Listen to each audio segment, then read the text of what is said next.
All right. Hello, everyone. Here we are, Sunday night. Gonna mix it up college style. Welcome to Ghostlight RPGs. We're gonna have some fun playing Strixhaven, a curriculum of chaos, which is a new D&D source book where we find ourselves at Strixhaven, a magical school, magical college. As far as content warnings go, light peril, I think, is at least as far as I know, some light peril may be in store. We also have a Ko-fi account, which will pop up in the chat. So if at any point you feel so inspired, feel free to give a little donation that will go directly to the players. Now that all that's out of the way, hi everyone. My name is Andy. He, him pronouns. I'm going to be the DM for this lovely little one shot. And let's just go ahead and pass it around so everyone else can introduce themselves as well. I'll throw it to Emma first. Hi, I'm Emma. My pronouns are she, her. And I'm playing the character Ophelia Lightsworn tonight. Are we saying a little bit about them or Yeah, go ahead. she's also she, her, and she is an ASMR cleric student of the College of Lorehold. And I will pass it to Ryan. I caught it. My Yay. name's Ryan, and I'm going to be playing Pip Squawk. Is my character's name. He, him, they. Is his pronouns. He is a little owl boy. He's a little owl boy. He's very small and tiny, and he's an artificer. And yeah, the rest you'll have to wait for. I'm gonna throw it to Rebecca. Aha! Hi everyone, I'm Rebecca Muñoz, she, her, and I'm playing Prim Hearsome. Prim is a changeling, so their pronouns can change depending on what their form is. Currently, Prim is in a she, her, femme-presenting body that looks kind of like an elf, but it changes depending on her mood and what she needs at the moment. So that is my character. They are in Silver Quill, and they love it. And I'm going to pass it to Justin. Hi everyone. So happy to be here. Just hey, thanks for including me. I am my pronouns are he him. My name's Justin. Hi. And I am playing a Harangon, a rabbit folk person. Named Horatio Bramblebrush. He is a bard, but not a very outgoing bard. He doesn't use charm and charisma as much as he uses art. He's a painter. He uses like other mediums essentially to use artistic expression. I'm very excited about that. And he is in Prismari. The school. Yeah, it's a school, right? Are they Yeah, different a schools, college. houses? Yeah, it's various Colleges? colleges, I believe they're called. Yeah. Well, that's him. He uses he they pronouns, by the way. So Excellent. yeah. Awesome. So great. So yes, you are hearing them talk a little bit about their various schools. So at Strixhaven, there are colleges kind of surrounding the main campus. We'll get into more details about all of those as we go. But just so the viewing audience knows, this is a new source book by D&D. So it is set in this kind of magical academia setting. So we will have some college hijinks, maybe a test, maybe some other things that'll come up. So make sure to study. And let's see, some things that are kind of interesting. Ryan, your character, your race is an Owlin. So that is Yeah. new in the source book.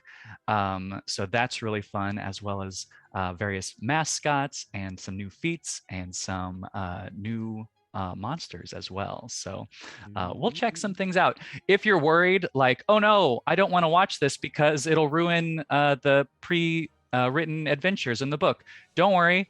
I did kind of pull some things from it just as inspiration, but this is not necessarily a one-shot or an adventure that is in the book, but we will be inspired by a couple different adventures that I've kind of piecemealed together. So you can still buy the book, play the adventures, and not have anything ruined for you. So stick around and watch it. Cool. Are we ready to get started? Yay.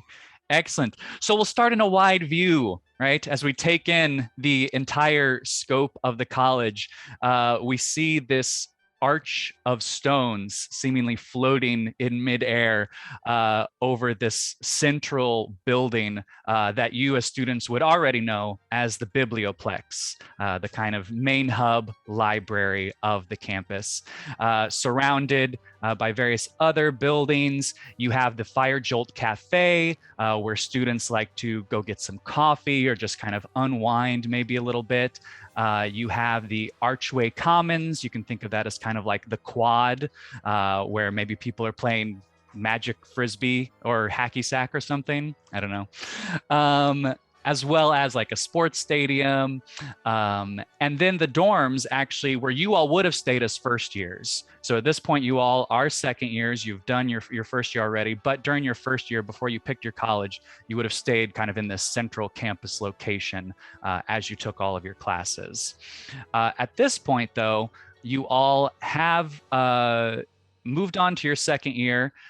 So to the north of this central campus hub is where you can find the Silver Quill campus, which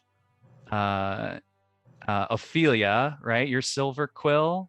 No, who's Silver? Prim, your Silver Quill. Yes. That's my name. And then to the east is where Quandrix is. Pip, that's Pip. you. Mm-hmm. To the southeast, that's where Witherbloom is, which none of you picked, but this is the college of basically the magic of life and death, all right? So healing and necromancy, and it's kind of a very swampy, sort of boggy area. To the southwest is where Prismari is, where Horatio can often be found. Very elemental, this is a school that is really focused on arts, visual and performing arts, and they really like to use the elements in their artistic endeavors. And then to the northwest is where Lorehold is, and that is Ophelia. And this is a place, Lorehold is kind of focused on history, archaeology, and so actually it's the college itself is built on some ruins and is surrounded by some ruins. But actually we'll find ourselves at the top right here at another place that is in the central campus hub right next to the biblioplex. We are at Bow's End Tavern. Yes, we are getting started in a tavern. So we'll zoom in. It's Thursday night near the end of a week, still early on in your semester. You have various other students, some people lined up at the bar. It's kind of it's a pretty busy night. It's kind of packed. It's Thursday night. People are ready to already start blowing off some steam, and you have a group that since your first year, you've kind of realized, okay, they're kind of the troublemakers, they're kind of the bullies. We don't really like to be caught in interactions with them. They're over kind of in a corner booth.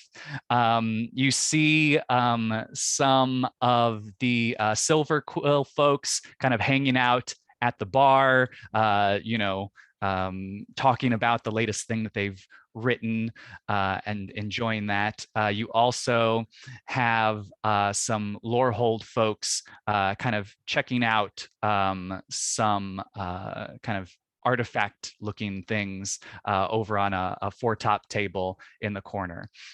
You all are in your second year, and in your first year, you all kind of agreed on this already. You formed a study group, mostly out of necessity. So maybe not necessarily friendly between all of you just quite yet, but you all at least know each other. But I won't say that you all come into the tavern together, but I'll let you place yourselves like where you think you might be hanging out in this tavern, or maybe even just like right outside the tavern, whatever you want to do. So we'll just go around real quick, and let me know where you think you are right now. Justin, you want to start us off? Sure.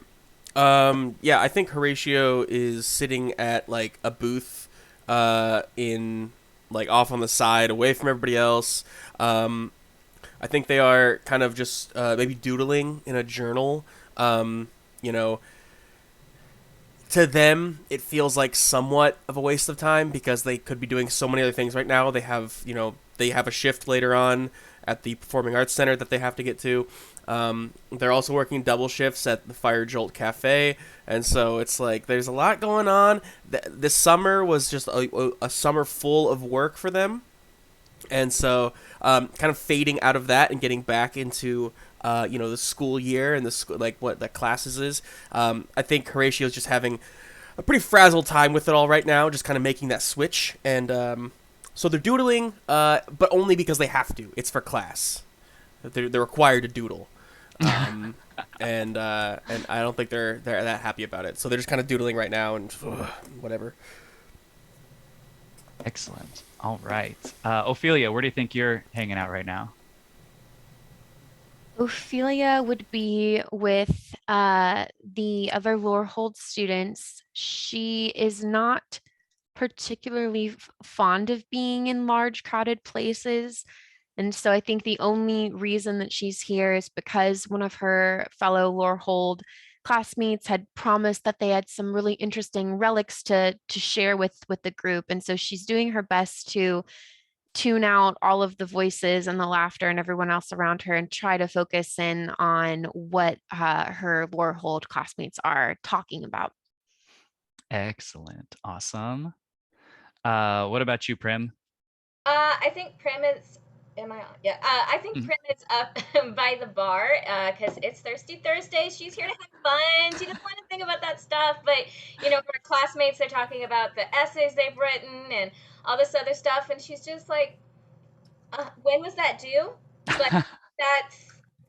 Wait, I thought we had to write this other essay. So she's like trying to she's drinking, but she's also like trying to figure out what she's been missing in class because she may have missed a couple of classes. So she's also trying to like pump her classmates for details about what she needs to cram in this weekend. So yeah, I think that's what she's doing. She's drinking though. She's having a good time. She's flirting. Awesome. Excellent. Cool. And Pip, what about you? Pip is for sure. He's on the bar. It's like he's standing because he's like 2'6" He's like 2.5 feet tall, so he's pretty small. Because he's a little owl person. He's an owlin, which is a person looks like an owl. And they have a little flyer that people can like rip off a thing at the bottom that says if you have small objects that you want to part with, bring them by my room or whatever. Because Pip is like always trying to get little knickknacks and little like buttons or thumbtacks or whatever people have, because he likes to like build stuff because he's Nice. an artificer. So is he posting this up somewhere? He's holding it. He's just holding. Yeah, it's a little sign, and he's a little owl person, so he's like holding this little sign and just like just like that. So yeah, that's what he's doing. Excellent. Awesome. So over kind of at the Lorehold table where you are, Ophelia, kind of the one leading the conversation at the time is one of your classmates. He started at the same time you did. His name is Rampart.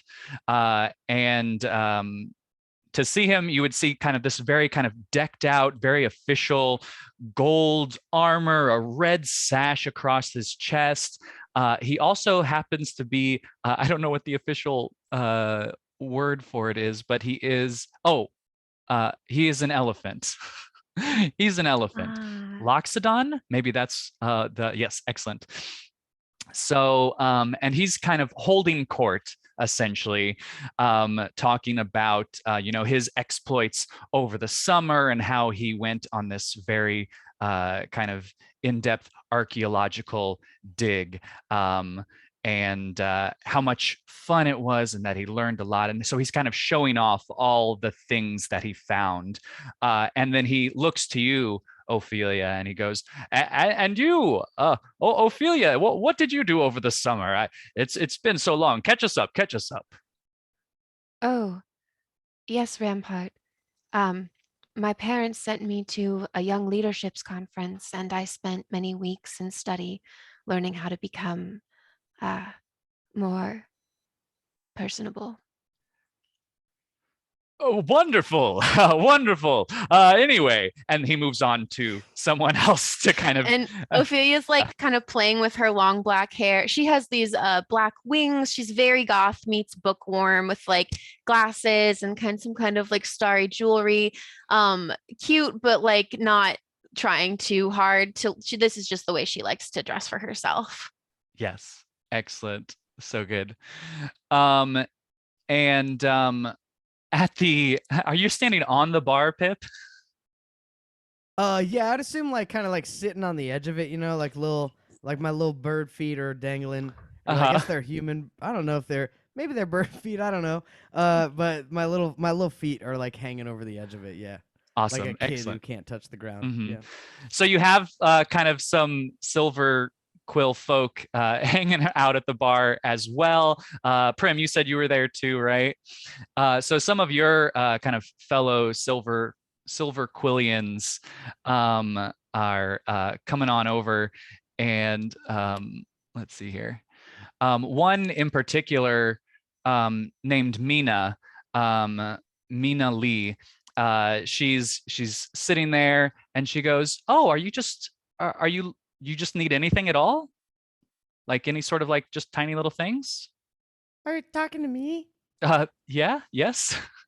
Oh, yeah. I'm always looking for things.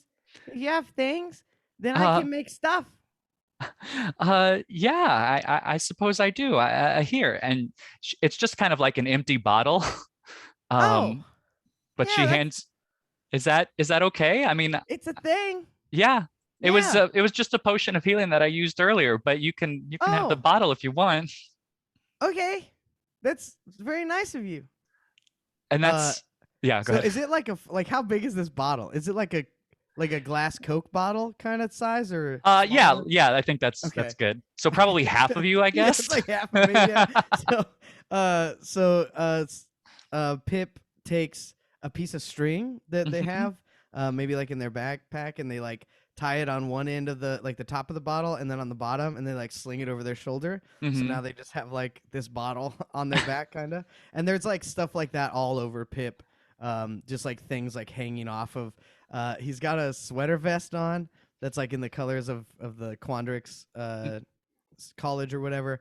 And then he has like little khaki pants, kind of. And he has his like character piece are the goggles of night, I think they're called. And in the D&D book, they look like owl eyes, but they legit are just owl eye goggles. So he's an owl person who has little owl eye goggles that he also wears, like when he's tinkering on his stuff. Amazing, excellent. And Mina says, "All right, well, I guess let me know what you're able to do with that thing." Oh, I'll make sure that I find you once I figure out what I'm gonna use this baby for. Okay, awesome. And Mina turns to you, Prim, because you're sitting pretty close to her, and she goes, "You study with this one, right? Like I think I've seen you all studying together."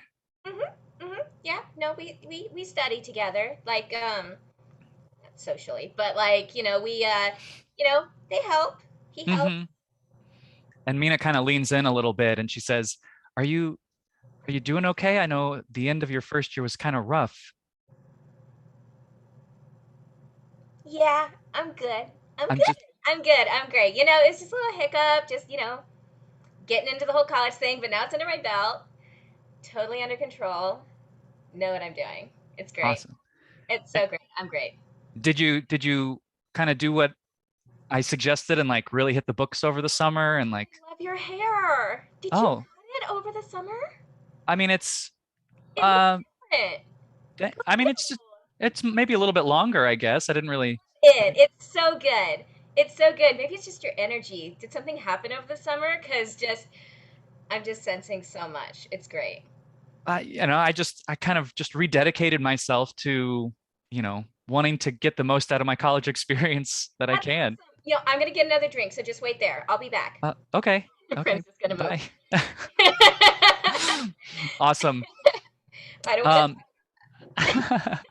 Um, and then Horatio, you say you're just sitting by yourself? Yeah, awesome. So another Prismari student, her name is Nora. She was actually a second year during your first year, so she's in her third year now, a little bit older. But she comes over, and she's very kind of kind and outgoing. She comes over, and she goes, "Oh, hey there, Horatio. Oh, hey there, Nora. Do you mind if I sit with you?" Yeah, that'd be fine. Sure. Awesome, great. And she sets down. She has this mug that she always brings to the tavern with her, and they just refill the mug. But it's actually something that she made herself, and it's not great looking, but she is very proud of it. And she actually pulls out one, and she goes, "Can I get you a drink? I made it myself. Yeah, for sure. If you're drinking, I don't wanna like No, pressure you." yeah, of course I'm drinking. Okay, What do you? great. I'll Mhm. be right back. So Okay. she, uh, Are or you? did you want to say anything No, else? no. Are you, are you sure? Okay, I'll get that drink. Horatio just goes back to doodling, like, oh, this is the end of the conversation. Okay. I like to imagine what his ears are doing. Yeah. Well, his right ear it accidentally got dipped in paint at some point, so it's just like kind of the tip is like dark blue, and I think that whole conversation they were just like a mixture of like alert and then kind of down, like Uh-huh. what? Like almost wanting to cover himself, but he knows that he shouldn't. Awesome, awesome, awesome, awesome. So Nora goes up to the bar to get a drink. You also at this point you kind of overhear those kind of there's a group of guys basically in that corner booth, and just to kind of give them a name real quick, Chet, Rhett, and Brett are their names, let's say. And they are all Witherbloom students, and they are more leaning towards the death side of Witherbloom. Chet, Rhett, and Brett are. And you kind of just hear they're speaking really loudly, like they definitely want to be overheard. And they're like, "Oh yeah, you better watch out. The orc is gonna get you. Oh, no way, man. No, I'll always be ready for the orc." Like, nah, nah, nah. They get you first of all, man. You're totally dumb. And if anyone, do you all feel like you'd overhear that? Yeah. Definitely. Yeah. Who Yeah. couldn't? Why don't you all give me a history check? Give me a history check. Ooh, baby. 22, 19 plus 3 for Pip. 15. 15. Awesome, awesome. So Pip, especially you would know that the Auric is kind of this group. They are magic users, but they don't really agree with Strixhaven existing. They kind of get this feeling that Strixhaven is putting too many regulations on who uses magic and how people should use magic, and they believe that should kind of all be torn down, and anyone who wants to should be able to use magic however they want to. And it just usually turns out that they tend to use it for nefarious purposes as well. So you would know that about Auric, and you would also know that they're kind of uh, basically a group that does try sometimes to infiltrate Strixhaven, to kind of recruit, to kind of bring people into their fold. Um, and everyone else who rolled lower, Justin, you rolled. 15. So you would know some of that as well. Yeah. You might not know that they are actively recruiting on campus. Right. And then everyone else, you would know that sounded scary. that was not a fun sounding group very much. Over at your table, Ophelia, Rampart kind of stands up and slaps the table and he goes, "All right, I'm going to go back to my room. We have our symbology test tomorrow, so I'm going to go and study. All right. And I suggest actually you all do the same as well. You all do have your own colleges, of course, that you have your own classes in, but you do have shared classes as kind of a core curriculum. And all of you are in the same symbology class. So you do have this big test tomorrow. So Rampart excuses himself, goes to exits, pays his tab, leaves. Nora comes back to your table, Horatio, sets the drink down, and she goes, "Well, here you go. Oh, hey. Can I see what you're drawing?" Or not? You don't. I guess you don't have to. I just turn my journal and show her, and immediately Horatio says, "I know it's not perfect. It's not exactly. It was just something stupid I was drawing. It's not even. I don't think it." She kind of takes it out of your hand and holds it closer. What does she see? I think it's just like a series of design, like of patterns. Like it's like nothing. It looks like nothing except it's like.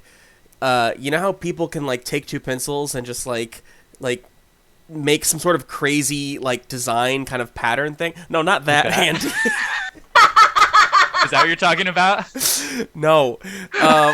That was magic. That is magic. But it's almost like I don't know. It's just it's a design. It's a design. We'll say. Oh, awesome. But nothing. But I think to her, she's also Prismari, you said? Yes. Mm-hmm.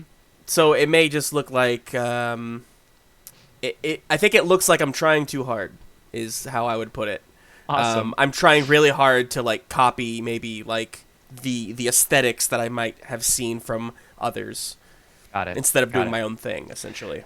And so she looks at it, and she kind of, you can almost do a perception check.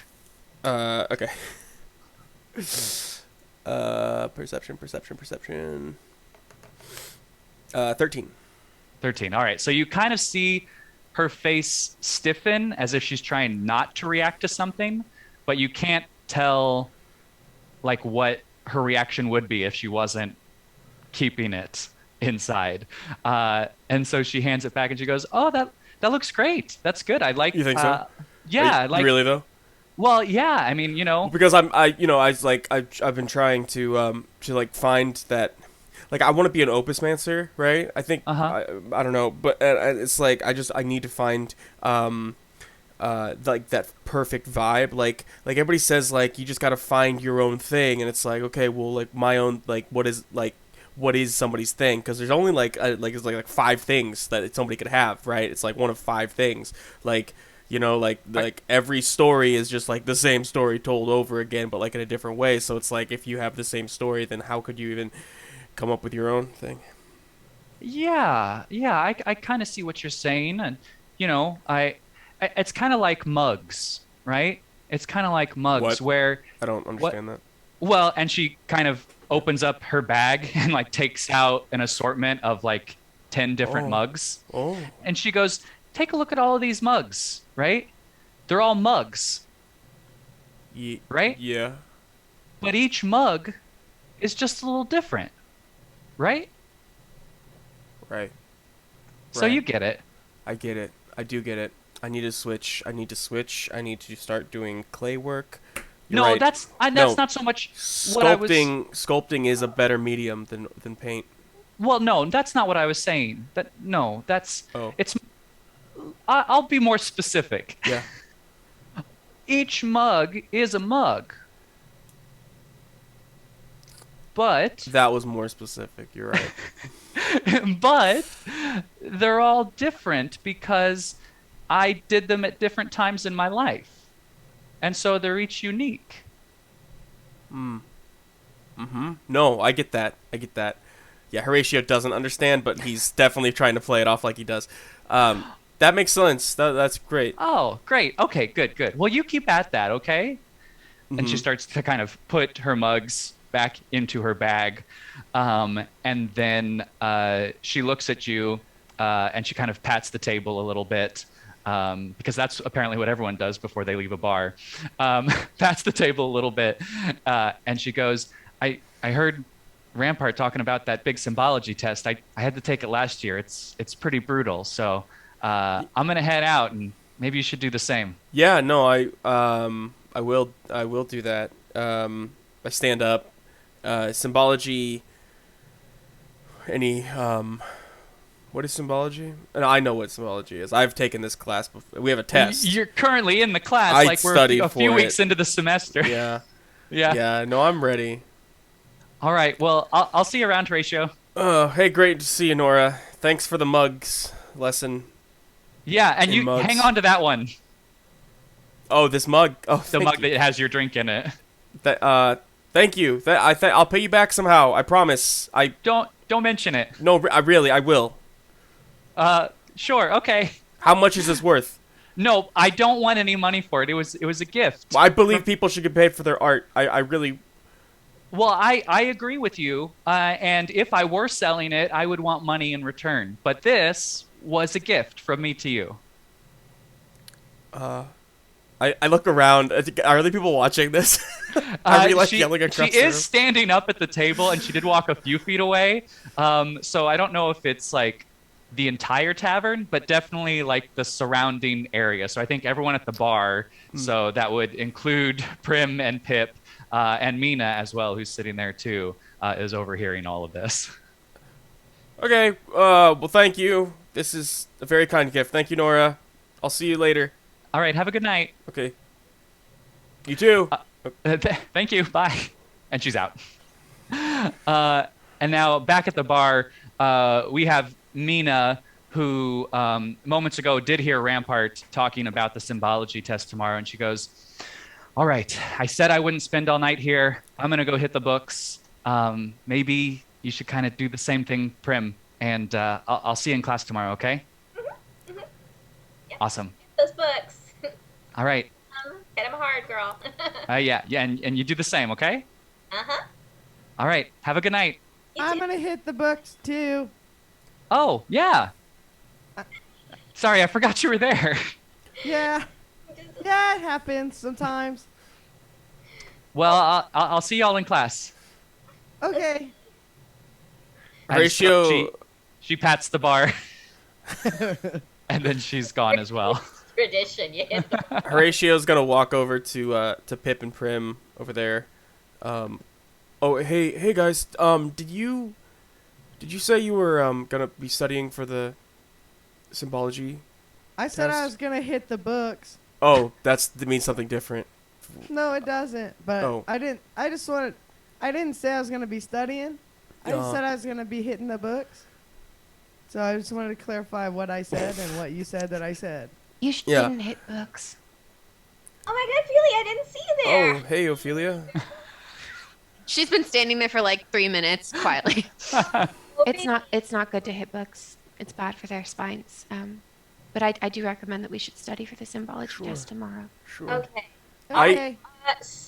I could use help. I don't know what symbology is. If I'm It's being the honest. study Symbols. or use of symbols. What- Study or Study use of or symbols. yeah, the study or use of symbols. I know. That's- I've been The falling teacher asleep says it in every that day. class. Oh, I've just been falling asleep. I've been working late hours and anyway, I could use some help. So Okay. you have there are mechanics for this. So in Strixhaven, there are mechanics for studying for a test. Ooh. And you have some options here that each one of you can make as individuals. Huh. So you can pull an all-nighter, stay up all night studying. You can study together, where you all, and you're already in a study group, but mechanically you could study together, or you could just skip studying altogether. I would recommend that we all study together. I did bring some books with me, and she pulls out like three giant books of symbology. Perhaps these could be helpful. I brought books too, and I pull out like three little books. They're like the Um, same books, but like smaller print. Like, guys, carry books around with you all the time? Like, that's Yes. just your thing now? I don't have any books, and I quickly close my journal and put it in my bag. You should have at least one book with you at all times, Horatio. And I Unless if hand you're him a book. kayaking. Well, Toby, do I have any books? Do we have books? Do we have books? I don't. The I hand Prim my other book. Pip, thank you for showing up prepared. I mean, I have books. I just don't have them on me. To be clear. Yeah, Uh, I have books. Do you want to go get them? We could leave. yeah, Chet sees you from the corner and he goes, "Yo, are you nerds studying at the tavern?" Oh my god, Chet, mind your own business. I'm Brett. We are Well, studying. that just shows how much of an individual you are that I can't tell the difference. Golly. And Brett punches Rhett, who goes, "Yeah, you're nerds." Okay. You know? Do you guys want to go? So Do you funny guys- that you think it's funny. I to think make we fun should. of us when I could destroy your career before you have one. Do you understand that? Yeah, we'll see if you can destroy anyone's career when you fail. That's funny. Toby, I need you to write down some names for me real quick. And so your imp, Who's Toby? Oh. Toby, where has Toby been? Didn't say that. Sorry. So Prim actually has a familiar, and her familiar is Toby, who is a little green imp. And he flies around and he has like a little notebook and stuff. He's basically her personal assistant. Excellent. But, So he brings out his a notebook and a little quill, and he goes, "Yes, Miss Prim, I'm ready." so their names are Chet, Rhett, and Brett, and they're very basic.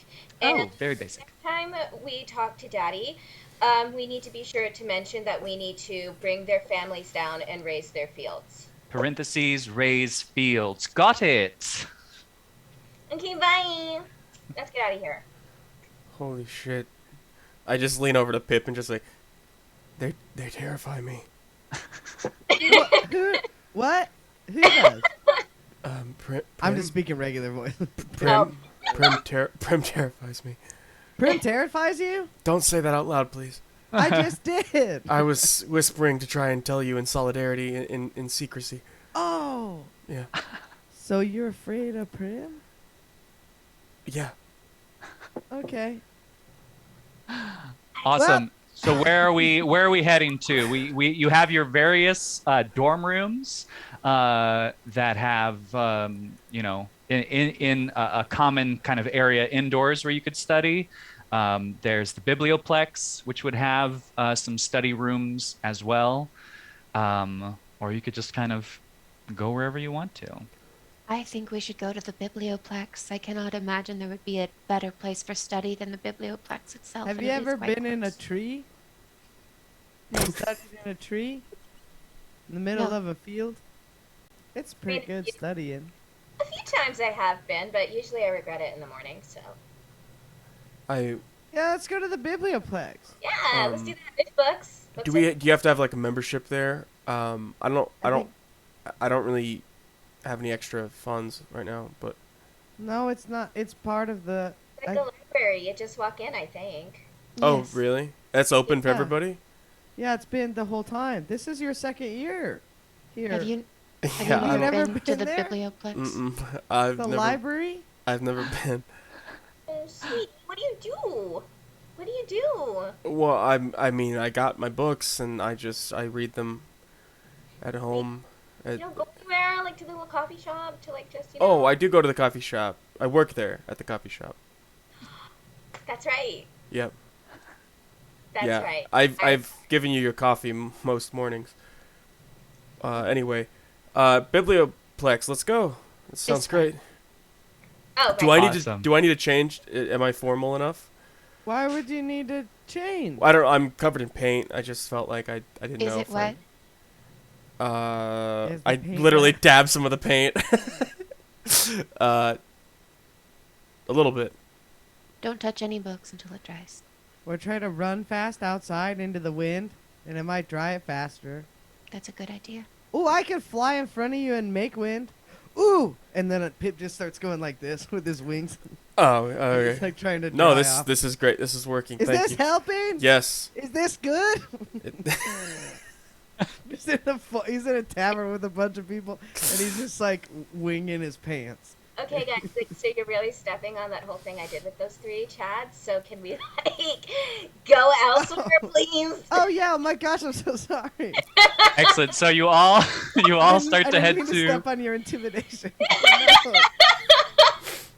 you all head to the Biblioplex, and it's a calm night as you walk.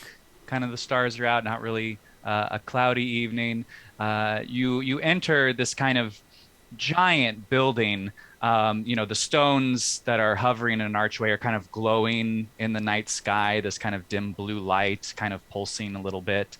And as you enter, you see these mechanical beings that I guess everyone except for Horatio would recognize as the Cogwork archivists. And they're basically the workers inside of this library. So they would be able to point you in the right direction or grab a book for you. They have wheels instead of legs, so they roll around quickly, really long arms, very tall, so they're able to get to the top shelves. Very helpful mechanical beings. Wow. These are beautiful. Yes. And so one Cogwork archivist rolls up to you and goes, "Hello, may I help you?" Oh God. Can we have a study room, please? Ah, yes, of course. I believe study room 4B is available. That's a good one. Does that work for you, Ophelia?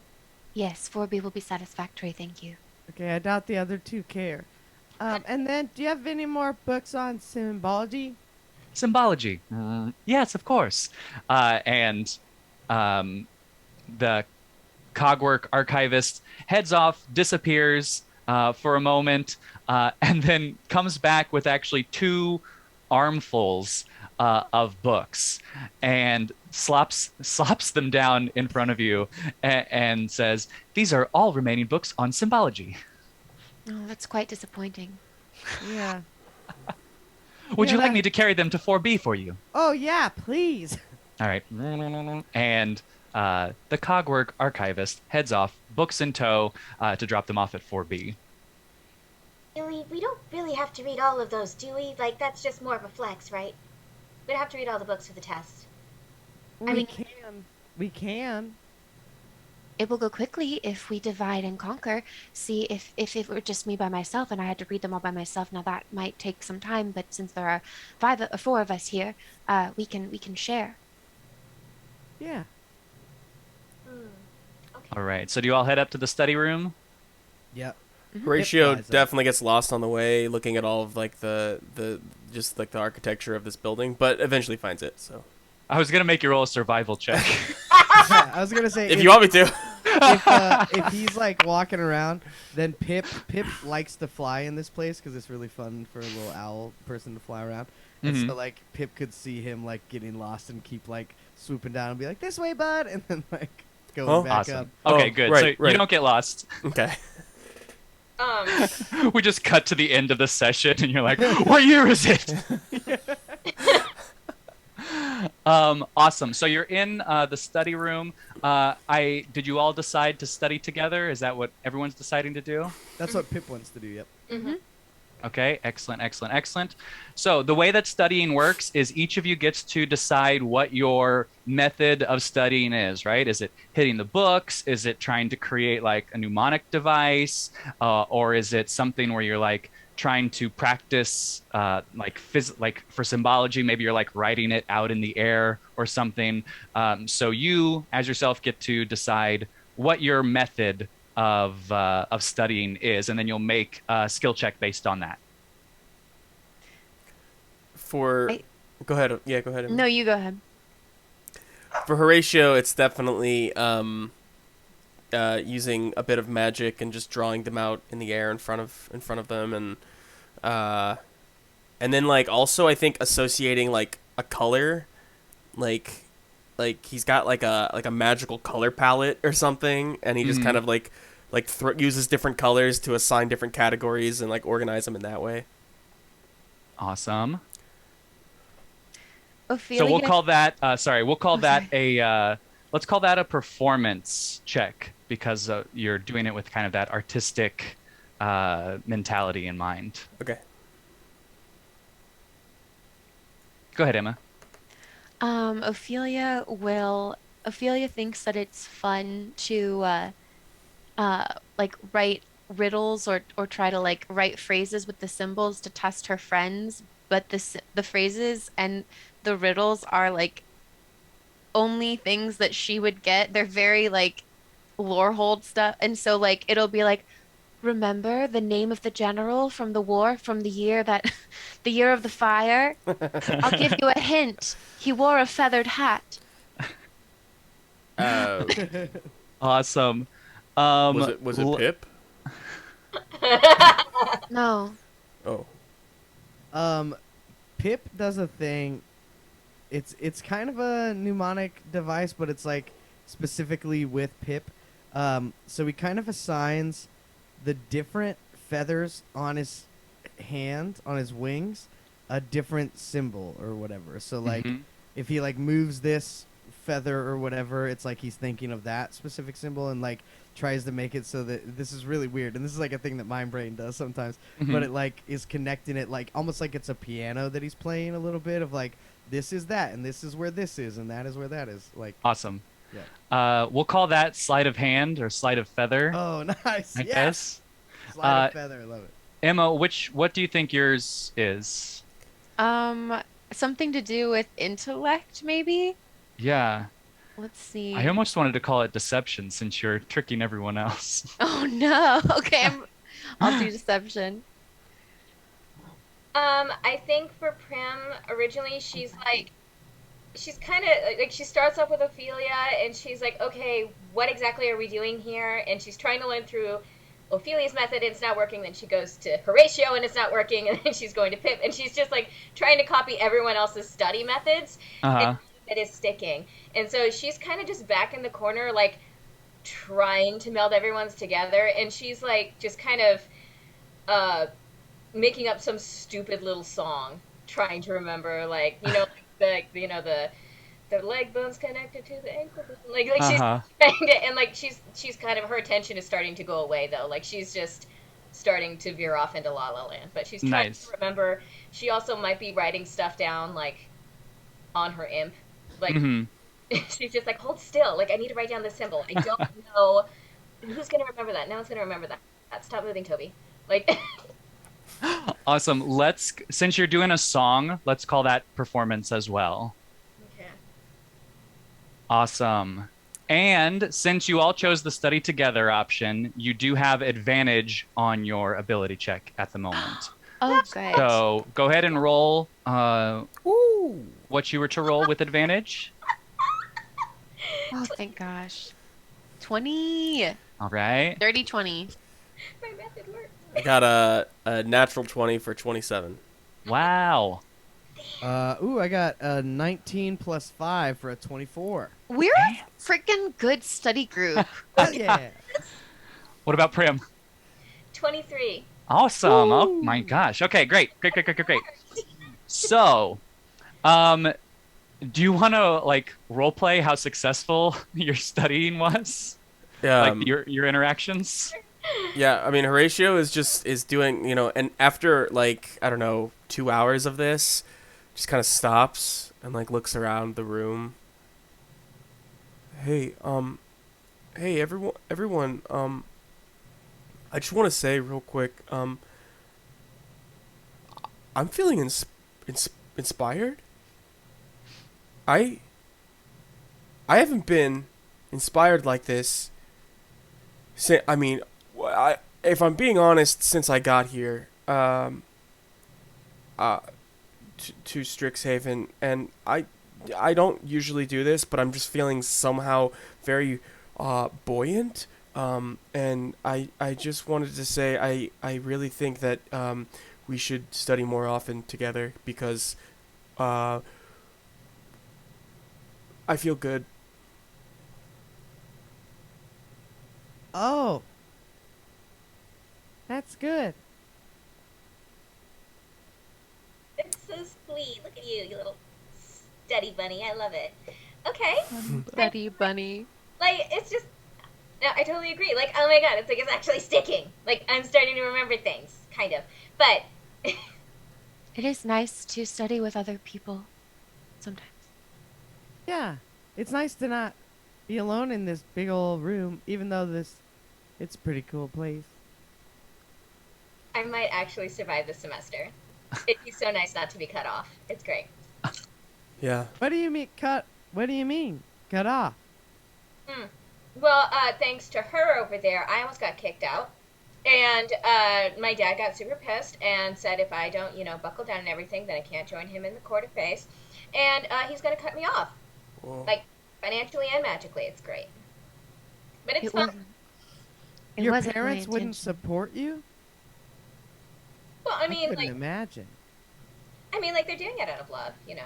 It's cool. Yeah. Parents often do things that can be challenging out of love. And Prim, you know it was not my intention to harm you. I simply cannot abide by cheating if I know that it is happening. You cheated?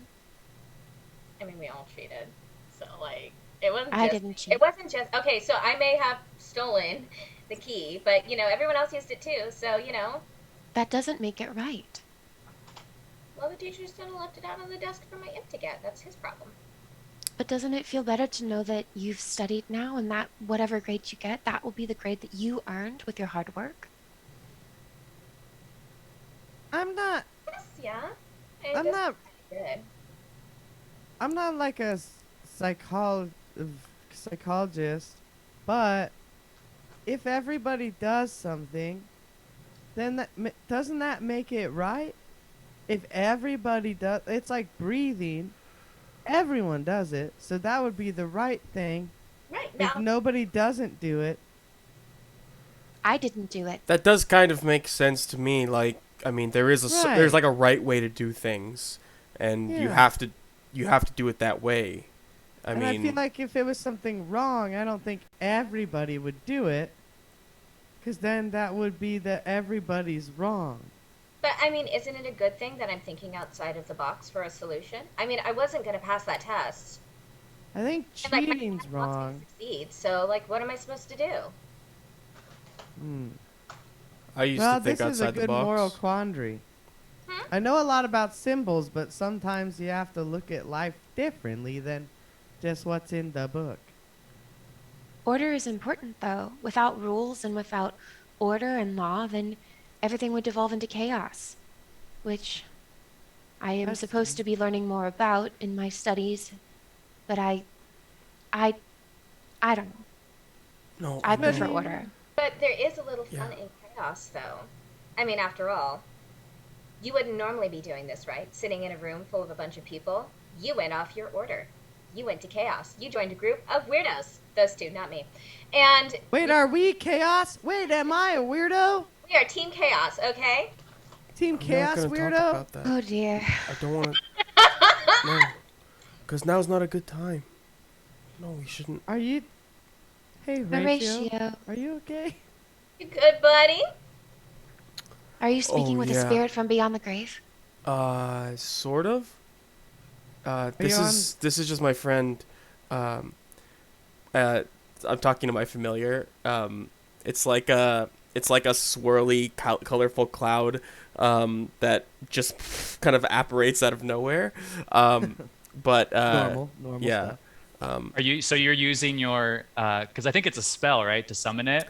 Well, it's a fine familiar. But once it's summoned, it's with you, Nice. like, until you dismiss it, essentially. Cool. So yeah, she's just been there with me. But she wasn't shown. She didn't show herself until now. Nice. And this is one of the mechanics in Strixhaven, which is you get to one of your feats that you have available once you get to a certain level is being able to summon the mascot of your particular college. Yeah, she looks like if you made air into art. That's what she looks like. The colors of the wind. Yeah, truly. Anyway, oh no, I'm sorry. I was just talking to my familiar. This is this is Ophelia. What? That's not weird at all. What? No, I'm Ophelia. Wait, is it named Ophelia too? Oh my god. Yeah, it's it's no coincidence. It was just a coincidence. Oh. It What? was well, it was after I met you, but it's only because have Horatio, no- you could stop talking. If there's one thing I've learned, I have there is no coincidence. Horatio. I have a familiar too. Is it Saint Teresa? No, its name is Boo. That'd be weird. And she like flips her palm, and a little swirl of celestial white light appears on her palm, and a little tiny white bat appears, and she says, "This is Boo." And Boo flies over to Horatio and flies around Horatio's head, squeaking. Hi, Boo. Hey there. Am I the only one who doesn't have a special friend? You know what? That's fine, Pip, because you've got a great little personality. You got that Oh. bottle on your back. I do have the okay, all right, okay. This is way better. So Pip just flings the bottle around, and I assume that he probably has some sort of a flashlight somewhere, and he puts the flashlight underneath the bottle and like holds it like this, and then yeah, that's all. Like, I was gonna try to make smoke happen somehow, but he just puts the light there and he goes, "I have one too." And it's clearly not a familiar, but he's like, "Oh yeah? Oh, what's that? What's that, bodily? What's that? Oh, all right, good night." And then he turns the flashlight off and slings it back around. Yeah, so we're all the same. We're all cool. We're all cool. Okay, so everybody's feeling good about symbology, right? Yes. I'm Yeah, feeling great. Yeah, It's like I I feel s- yeah. All right, well, I should probably we should go get drinks to celebrate. get some Yeah, I'm gonna go to sleep in about sleep. 46 hours since owl person, you know. What? Oh, is that true? I stay up at night. Well, I'm traditional like that. Not every owlin does that. We're not all the same. Sure. But Sure. I like to, Spirits, I love it. yeah. I like to fly around and look at stuff. Not like in a creepy way. I just like to. Okay. Well, I'm Awesome. No, go ahead. gonna go to bed. I will Alright. also retire to I sleep. actually have to get up in the morning. I have a morning shift at the coffee shop at the Fire Jolt Cafe. I have a symbology test. Yeah. Oh, we Well, all I- do. Yeah. This is before the test, but anyway, hey, thank you everyone. Really, like you've really cheered me up. And Were you sad? No, not sad. I didn't mean cheered up. I meant perked up. Nope. Anyway. No. Good night. Good night. Good night. All right. And what does everyone else do? Are we hitting the sack, going to bed, or something different? Prim? We're gonna say it's probably close to like 10:30 at this point. Oh my god, we should get drinks. It's not even late. Oh, I'm gonna go back to my room and just hang out, just chill. I got some new things like that I wanted to kind of work on a little bit. He's gonna go mess with the stuff that he got like from the day and see if he could like hobble anything together. Nice. Feely. Well, Drink. uh, Drink. normally my ritual would be to go home and read a book before bedtime with a cup of tea, Mm-hmm. but I am supposed to be studying chaos and learning to appreciate its value. Mm-hmm. Perhaps I could spare a moment for one drink with you. Yes, it's like, yes, let's go. Oh, So you both are heading back to the tavern? Nope, I'm dragging her back. Okay. Got the books. The robots will get it. Awesome. I Yes, throw them- the robots will get it. So you both head back to the tavern. It has died down a little bit more since then. Chet, Brett, and Rhett are still over there in the corner, just kind of palling around, punching each other, and making grunting sounds.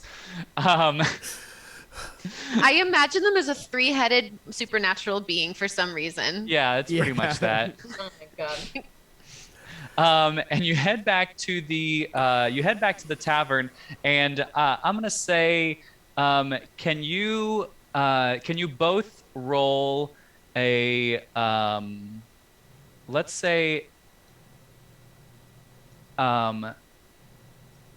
Prim, roll a persuasion check, and Ophelia, roll let's call it just a general intelligence. 25. Oh, Don't ask me to hit anything. Or I got get I got a nat 20. oh, interesting. Okay, so nat 20. What's the? I guess crits only matter during combat, right? Otherwise, 25 still beats a 20. Ooh, I don't know. Crits, a 25 still beats a 20. That's a good question. I'm gonna say Make a call. Yeah. 25 beats a 20. Okay. And so Ophelia, you do have this idea, right? Of like, I need to explore chaos a little bit more. And I imagine you feel maybe a little guilty about what you did to Prim last semester. So you do want to kind of hang out and spend some time out. And Prim, you are able to convince Ophelia to maybe hang out, stay out quite later than anyone intended to. Can you both roll a Constitution throw? Oh no. How about another persuasion? Oh, that's not too bad. 22. 18. 18 and 22. Oh my gosh, you guys are champs. Okay, so here's what happens. So you do stay out quite late, but you don't necessarily drink all night, right? So a couple of drinks, but you're not getting smashed by any means. You do eventually go to bed, and you swing by the Fire Jolt Cafe before class 2 as like a little early morning pick-me-up. So you're actually feeling pretty good in the morning still. So Ophelia and Prim, you both are now in the Fire Jolt Cafe. It's the next morning, and Horatio is there behind the counter. Good morning, friend. Morning, steady bunny. Hey. Hey. What are you doing here? Just a little pre-test prep-up. Coffee. We Oh, for coffee, right? No, not to see me. No, to see Stupid. you too. No, you heard that? I'm sorry. What can stayed I get out you? late last night. We did. What? You didn't Yes. sleep? Well, we Are slept a little, but she stayed out. She partied. She's nasty. It's great. Horatio definitely blushes. You should come with us. What are you drinking today? What do you recommend?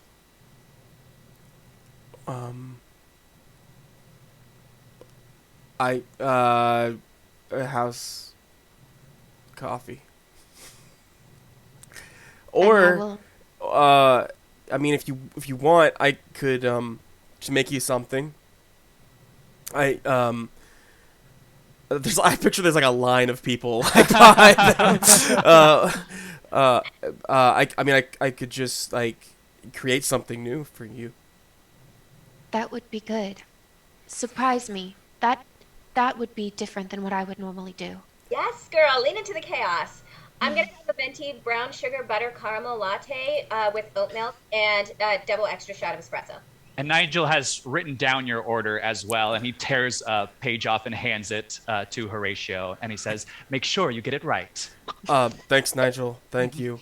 Yes, got it. I'll have this right out. Awesome. From behind you, like 3 people behind you, you hear, "Hey, is that you guys?" Oh, hey, come up here. Come on. Come here. Okay, no, I don't. No, I'm not. I don't want to cut. I'm not gonna cut. He shouldn't cut in line. That would Yeah.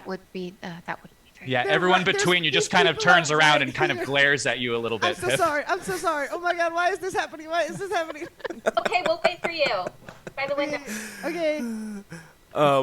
Do I need to roll to see how I make these coffees or no?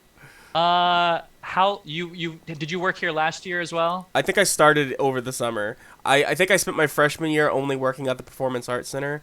Okay. And now I've started. I had to get a second job over the summer. Well, I could because I had so much free time. Yeah. Go ahead and roll. Yeah. Let's call it. What should we call it? A Well- performance or Yeah, I would say. I mean, maybe so for Prims. I think it's like more of a. dexterity. Yeah, or even like a history, just like see if I can remember how to like make this specific drink. Yeah. But for Ophelia's, I think it would definitely be like performance or arcana even, like because I feel like I'm gonna use a little bit of magic for it. Awesome. Do both of those and do it with advantage since you've been working there for a little bit. Sweet. Okay.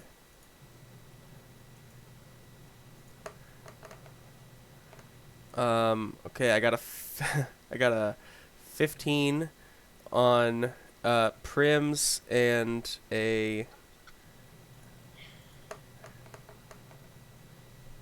22 on Ophelia's. Awesome. So, Prim, whenever you get your coffee, it's going to taste great. Horatio did try to do some like latte foam art on it. Really botched it though. Was going for a swan, and it just kind of looks like a glob with a long neck. You can't really tell what it is. Ophelia, yours, you said to surprise you. And it certainly is surprising. It tastes amazing. It has a foam with actually the biblioplex in foam art on top of it. It's really well done. And actually the blue glowing stones are also, because of that little bit of magic that he put into it, are kind of orbiting around the top of it. And I think Ophelia actually blushes a little bit because she didn't even realize that like so anyone would know that something like this would make her so happy. And so she just is like, "Oh, thank you, Horatio." Yeah, you're welcome. Oh my God. I mean, Is it it's- too hot? no, it's perfect. It is Perfect? perfect. The chaos that you have given me is somehow perfect. Wait. I need to make a note of this. And she I- begins scribbling in a notebook. Horatio also goes to his journal and starts making notes. The line at the Yeah, counter is Pip getting turns really around. frustrated right now. Turns around to the person behind him and is like, "Is this how long it normally takes to do? This is my first time here. I came to support a friend." Okay. Okay, Philly, let's Moves along. we're down. Let's we're gonna fast forward here a little bit, but before we do, Horatio, I want you to roll a perception, just a straight perception check for Okay. me. 14. Excellent. So, Horatio, it was, you have your regulars that come in kind of every morning. You can't put your finger on it, but you feel like out of your regulars, like something was different today. Like someone didn't come in that typically comes in, but you can't, like, it's just between your friends coming to see you and your interaction with Ophelia and the test coming up. Like, you can't really pinpoint what it is, but you just get this sense that maybe something that typically happens every morning, someone who usually comes in, didn't come in this morning. Okay. And with that, Yeah. it's time for class. You got to get to symbology class. If not good as Are there bells? Are there bells? Yeah, let's say that there's just a giant sound that echoes throughout the entire campus. And it's whatever you want it to sound like. In Owl House, there's a magic school, and instead of a bell, it's just like a scream every single time. Yep, that's what I would be hearing right before a test in my head. Yeah, you all hear a shriek. Perfect. That means get to class. Excellent. So, because you all, excuse me, whoa, because you all studied really well, and because you were pretty successful on those Constitution saving throws from staying out all night, you're going to take your test here, and you basically you're going to take 2 ability checks. And because it's symbology, we're going to call it a history check. And you basically need to get a success on 2 ability checks to ace the test. Do we get advantage on these? You do. Okay. You get 1 reroll out of the 2 ability checks. If you fail both of the ability checks, you fail the test. If you succeed on one of the ability checks, you pass the test. And you get a little advantage. Not advantage, but you get something that I'll tell you once it happens. If you succeed on both, you ace the test. Got everything right. And It's just roll history? Mm-hmm. Okay. history So checks. you roll history twice. Because we have advantage. Well, roll it twice in general, and then whichever one is lower, you get to re-roll. Okay, I Okay, see. so roll it twice. Okay. Yes. 22. And then we re-roll the less. Right. Okay. Okay. Cool. All right. What did we all get? Ophelia, I'll start with you. 18 and 22. 18 and 22. Awesome. So you feel so confident with this. Like this was stuff that you probably even knew near the end of your first year, right? You were prepped, you were ready, you read ahead. You're good to go. Ace it, flying colors. Horatio, what about you? Horatio got a 13 and a 21. All right. So you did pretty well. You passed it. Because you never really even knew what the biblioplex was, you probably didn't know that symbology had books or was really studying for it beyond last night. But because of what you all were able to do together, you managed to pass the test. And if I may, yes, please. if I may, I think he probably could have done better. He's very distracted right now, for multiple reasons, like trying to figure out what was bothering him about this morning.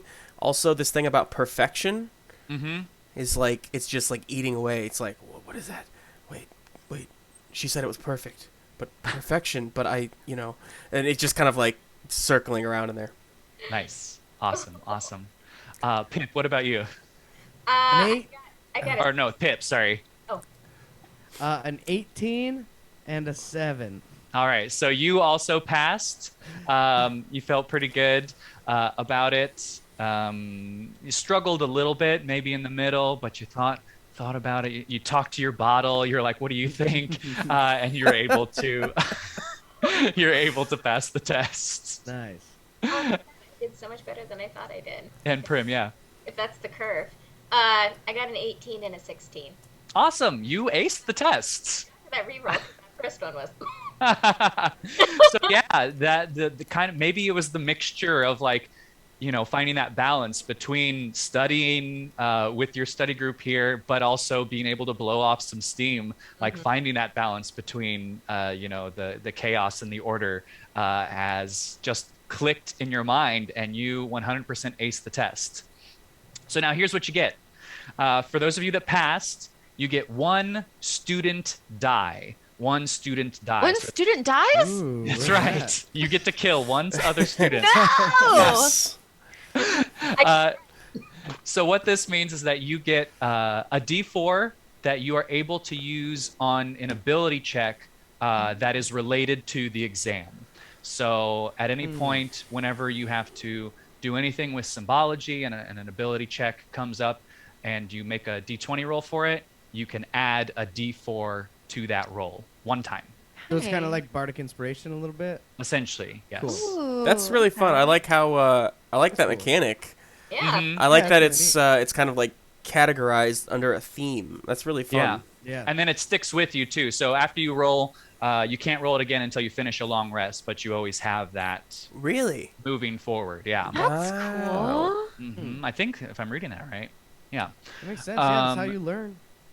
Yeah. Yeah. Does that? Oh, at does the that end die of each grow? academic year, you will lose the die. We won't get that far. But that's Oh. Don't still worry a about long time. Yeah, yeah. And then those of you that ace the test, you get 2. Oh, dang. Who aced So the it's test? Not Plus me. 2 D4 then for Yes. symbology rolls? Yes, plus 2 student die. Yeah, who technically aced? Prim and Ophelia. The ones who stay up all The night. ones who went out and partied, yes. Stay out and party the test. Let that be a lesson. Yes. Awesome. Excellent. So good. So, and actually, everyone, go ahead and give me a perception check, everybody.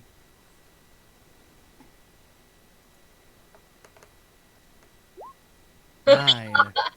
10. 9, 3, 10. 14. 14. Okay, excellent. So, Ophelia and Horatio, you're feeling good about the test. As the class is kind of getting up to leave, you both are kind of looking around, and he's fairly large individual, so it's very noticeable when he's not there. But Rampart, you notice, wasn't in class today for the test. Was he? Does that spark the memory? Should he have got coffee this morning? No. Okay. That's very strange. What? What's that? Ramparts. Oh, Horatio. Hello. Oh, how did you hi. do? I thought you were talking to me. Well, now I am. I I Rampart. passed. I think I did well. Did we get immediate? We know Yeah. immediately what our okay. Yes. Hey, I did all right. Yeah. No, I did. They have a magic grading system that lets you know right away. I love that. Yeah. What were you saying about Rampart, Ophelia? Just that he's not here, and that's very strange because he said he was going to study last night. I wonder if he's sick. Who's not here? Rampart, my friend from Lorehold, he's quite noticeable. He's a Is- Loxodon, Oh, him. and he's Um, very popular amongst this the Lorehold the- students. Is this class in the morning? Like Mhm. early? Yeah, I he mean, it's slept- like 9 a.m. Maybe he slept in. We could No, see if. Do you know where he lives? Shall we go check on Oh him? yes, I believe that he lives in the Lorehold dormitories, DM. I'm. Yes. Do I have a free period right now? Yes, actually, because it's Friday, you all just have this one morning class on Fridays. It's symbology is a Monday, Wednesday, Friday morning class. Nice. We have Yeah, this- we can go wake him up, or I'd hate for him to miss the test. Well, I mean, Well, he. it, He so, has- Yep. But maybe if he gets there in time, From or my experience, if you just go to the teacher, ask nicely, make yourself look good, and like she makes her boobs look a little bigger, they let you retake it. It's fine. Did you just? Never mind. Let's go. Bert's back to model. Awesome. And as you all are leaving or exiting the room, as a group, you pass. Nora passes by actually, who was interacting with you, Horatio. Oh, hey. Oh, hey, Horatio, you are coming to the Improv Fest tonight, right? That the Prismari host every year. This is in the book, by the way. Yeah. I know it would make sense for me to make something like this up, Yeah, but this is totally in the book. Awesome. Yeah, I totally forgot about it, to be honest. I'm sorry, Nora. Yeah, are you in it? Well, yeah, of course. All of Prismari is going to be there, and the whole campus is invited. So, I mean, it's usually a highlight of the year. Yeah. Am I allowed to invite other people from outside of Prismari or Yeah, like no? I said, the whole campus is invited. Oh, yes. I thought you meant like Prismari campus. Okay. We share a campus. That makes sense. Yeah. I'm still learning these things. I was really out of it my freshman year. Um It's okay.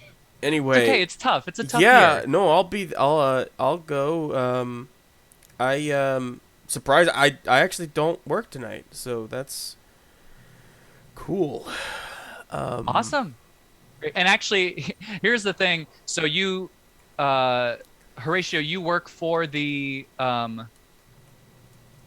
work for Fire Jolt, but you also, I also work for the Strixhaven Performing Arts Center or whatever it's called. Hang on. yes. It was in the book. It's under jobs in the book. Let me find it. Yeah, that's where this event is taking place. Oh, actually, I am working tonight. at the Improv Festival, right? Yep, yep. Gonna be doing. Excellent. I think I'm. I don't know. They have me on. I don't know what they have me on tonight. I guess we'll find out when we get there. Yeah, yeah. I mean, I'll be there, and it's just gonna be a great time. So I'll see you at the roast stage tonight. Okay, got it. I'll be there, and thanks for the mug again. Uh, yeah, yeah. No worries. I was drinking out of it this morning. Oh, great. I hope you washed it first.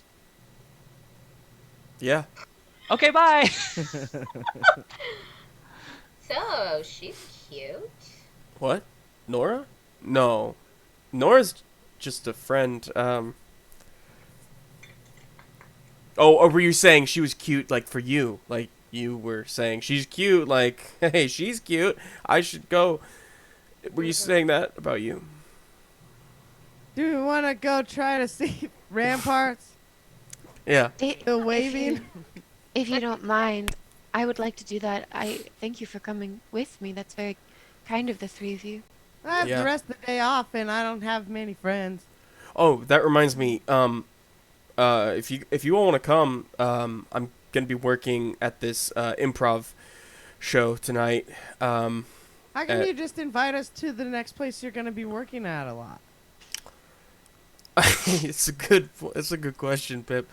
I'll come and support you. I mean, you don't have to support me. I'm just gonna go support the other. It just might be a fun thing if you guys wanted to like hang out together again. Like depending on what they Yeah. put me on. If they put me on usher duty, I might just be able to like sit down and watch with you. But like if I'm on the It'd be ticket fun booth, to I'll probably sit. have to. But sometimes I'm on like popcorn cleanup, and that's not as fun. That Anyway. could be fun. You can make it fun. Thanks, Pip. Are we there yet? Sing a song. Have you been walking to Rampart's dorm room this whole time? Yeah. Excellent. Yes, you've arrived. So we had to cross like a bridge or something, like over an ancient like runes site, I think, to get there. And underneath one of those archways with the like the floating star bits or whatnot, I think, if I'm remembering the campus right. Whoa. Yes. And it's You- really magical here. You live here? Yes, this is where this is where my dormitory has been since This I is like first started. I've never been over here. I've never been to Lorehold. This is wild. It's like angels. Everyone's like angel. She like flutters her wings a little bit. Well, in my case, yes. Right. This way. Yeah. And Yeah, she you knocks- would know. Yeah, the room to go to, And she knocks on Rampart's door. and there is no answer. Rampart, Are you in? Are you ill? Rampart. Still Is no there answer. Mm. uh is there a way that I could like fly out around and like maybe see into a window of Yeah, his room? that makes sense. Yeah, I'll say I'll be right back. I'm gonna go invade his privacy, and then and I flitter out, maybe out a window, like around to the other one to see if I can see inside of the room. As you approach the window, you notice that the glass is actually shattered, and it looks like there has been a bit of a scuffle in the room. Um. Okay, so I will. How big is the window? Big enough for an elephant to fit through. Okay, perfect. So I will. I'll fly in, and I'm being very like stealthy to see if I can. I want to see if there's anybody in there, and if Mhm. not, then I want to go to the door and unlock it from the inside so that I can let my friends in. Okay, roll stealth check. Or I guess here, roll investigation rather to see if Um, anyone's in there. Dang, I rolled a 20 for my stealth, but here's my investigation. Okay, it's an 18. All right, yeah, you look around and you discover that no one is in there. Cool. So I'll go unlock the front door to let my pals in, Hmm. and then I just kind of I'm not really like paying. I like open the door, and then like give them like a look or whatever, but I don't say anything, and then I kind of just like flutter back, and I want to like kind of go into detective mode and start seeing if I can find like footprints or Mhm. anything that might tell me what happened. Nice, excellent. So for the rest of you, the door opens and you kind of Ugh. see uh, the room definitely looks messy. Um, there's a bookshelf in the corner that has kind of been. It looks like something has ran into the middle of it, so the shelves are kind of busted, and some books are on the floor. Um, Rampart would never leave his books like that willingly. The what? i- Should we report this or this because this looks kind of bad.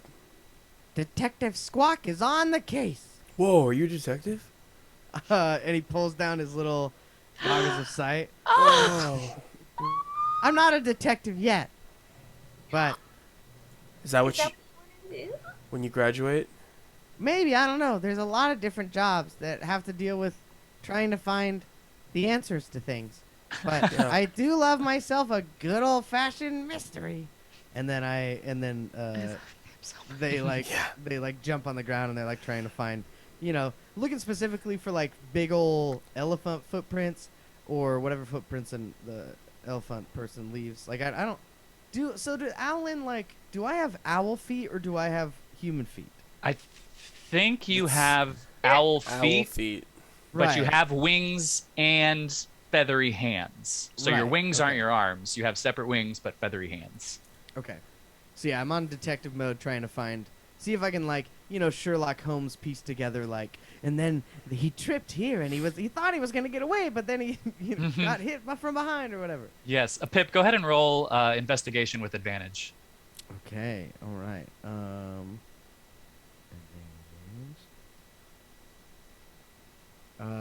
So that is a 13 plus 3, 16. Awesome. So, because of your stature, you're actually able to get underneath the bed, where you see something carved into the floor. And with your vision and your goggles that you have on right now, you see a symbol actually that kind of looks like the letter V, but with like a jagged, wavy line going over the top of it, like Okay. cutting through the top of the V. Okay. Okay. Uh, from my symbology class, Hmm. am I able to tell, is this a symbol that means anything? That like maybe we studied on the test? Ooh. Give me a history check. Um, Can I? 18. Never mind. Should I do my D4 now? Yeah, screw it. I'll do my extra D4 now. How do I roll it? Oh, 4. So 22. Nice, awesome, and it was good Perfect. that you did that because I did set the DC at 20. Nice. Ooh. So you Detective Squawk is on the case. you would actually know that this and for those of you watching that actually are interested in the lore, I'm making this symbol up, so don't worry too much. But you would know in this world that this is the symbol that the Auric group would use to kind of represent themselves. So Pip sees that, realizes that, and immediately they like flap out from underneath the bed, and then flap up into the air, and says, "There's an Auric symbol underneath the bed." Auric? Yeah. Oh no. Oh, that's not good. We should definitely tell someone, right? Right? What is Auric again? Remember the bet there.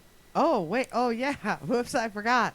So they're I guess a group of free thinkers, I suppose. And they think that One way to put it. there shouldn't be any regulations or anything for using magic and stuff.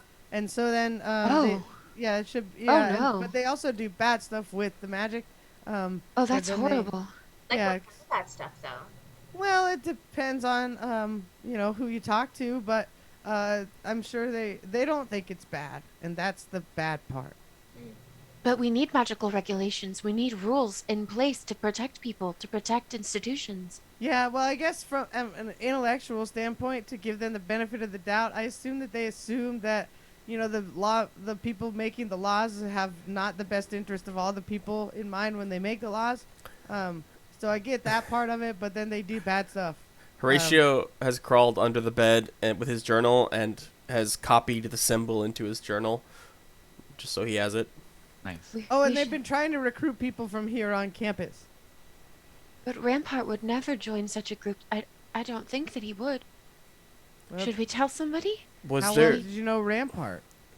People do surprising things all the time. I got coffee this morning. Excuse me.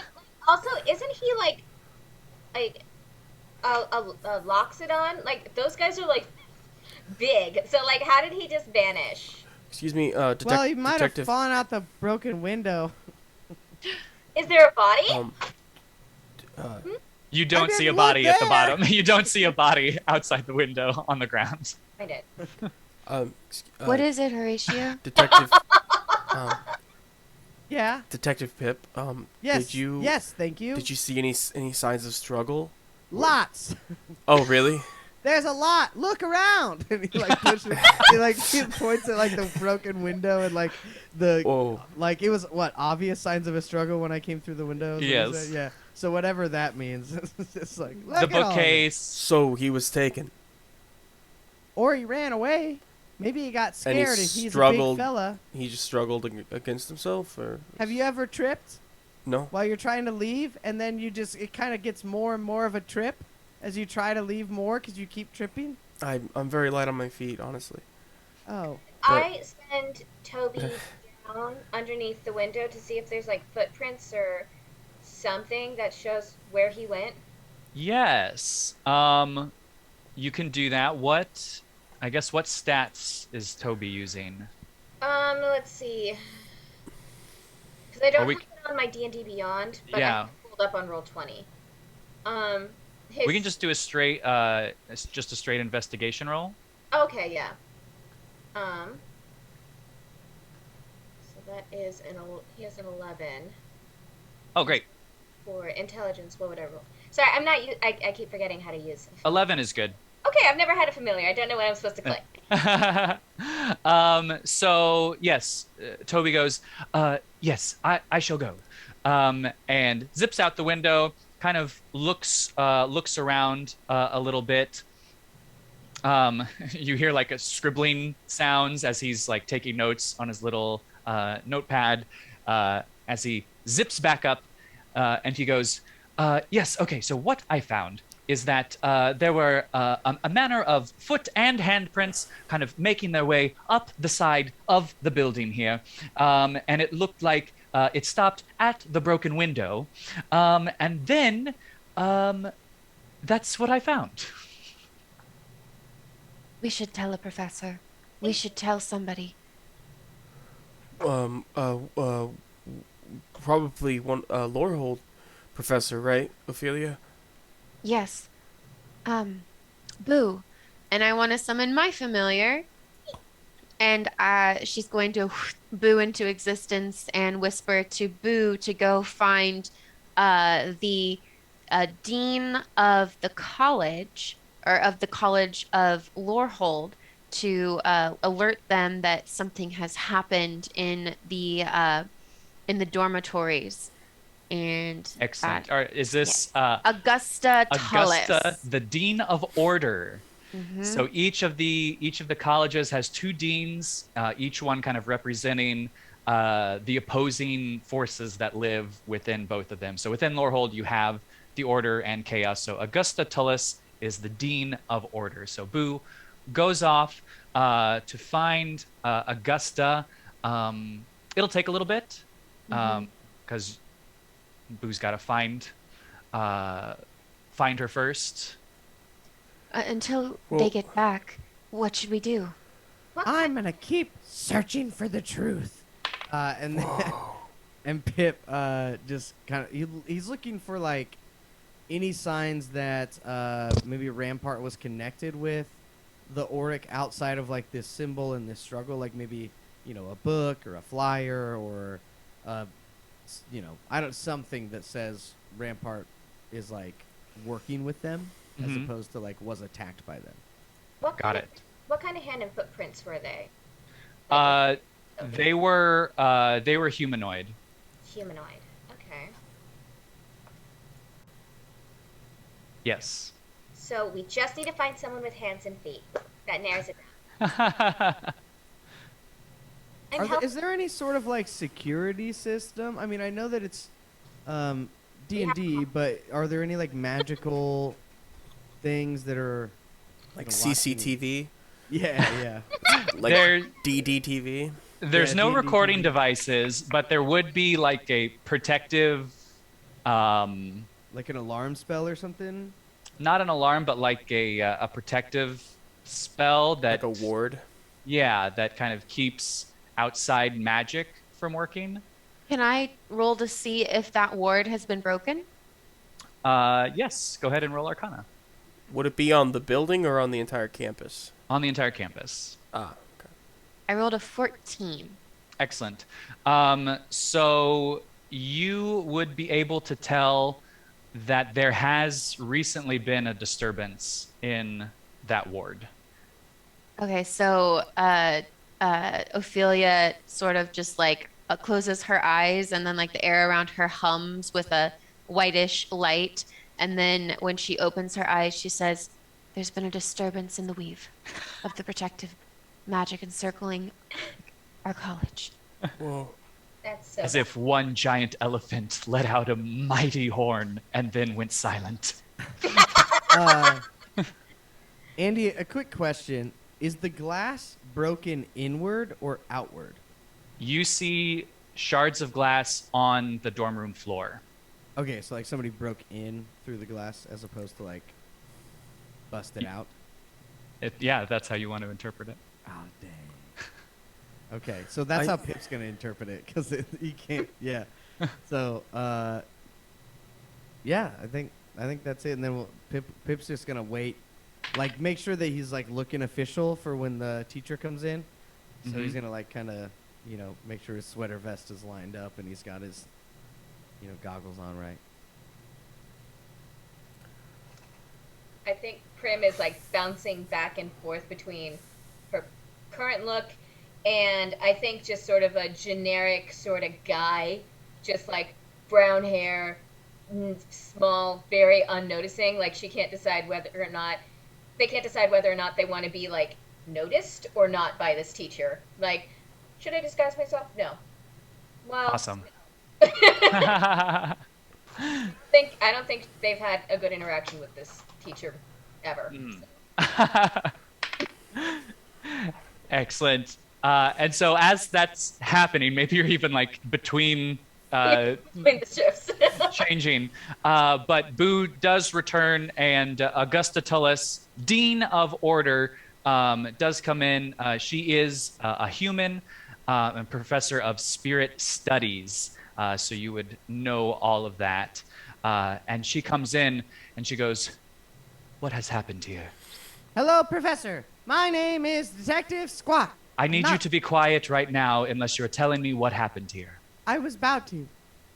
There was looks like a struggle, and then our friend Rampart was either taken or ran away willingly, but the Orek are involved, and it looks messy. When you say, go ahead. My apologies, Dean. Rampart missed the symbology test today, and I know he wouldn't normally miss such an important test.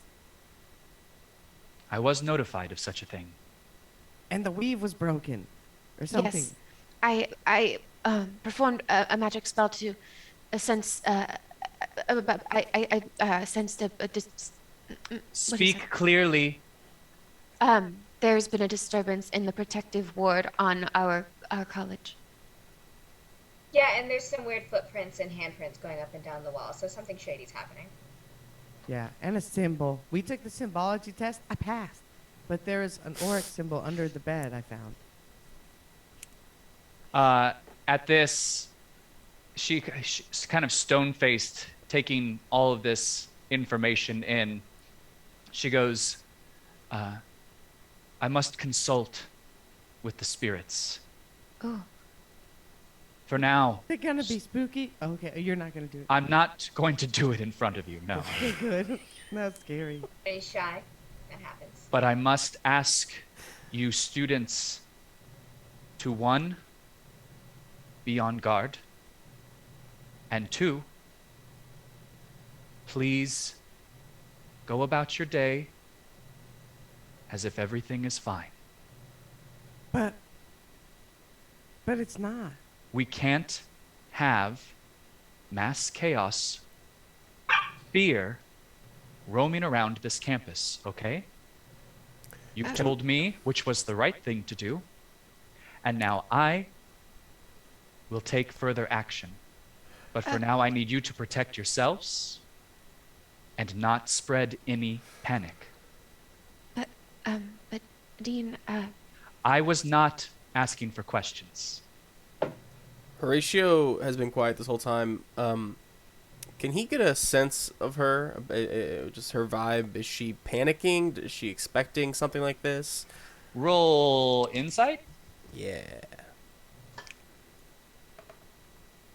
Nope. That's an 8. Awesome. So this is the Dean of Order. So she is very good at kind of keeping her composure and not really giving much away. So you can't really tell what is going on internally for her. More like the Dean of Rudeness. Do you say that? I say it under my breath to Ophelia, but to my Ophelia. Right. She does shoot you a look. Students, I need you to promise me that you will obey what I just told you. I promise. Promise. Students? Yeah, I promise. Uh-huh.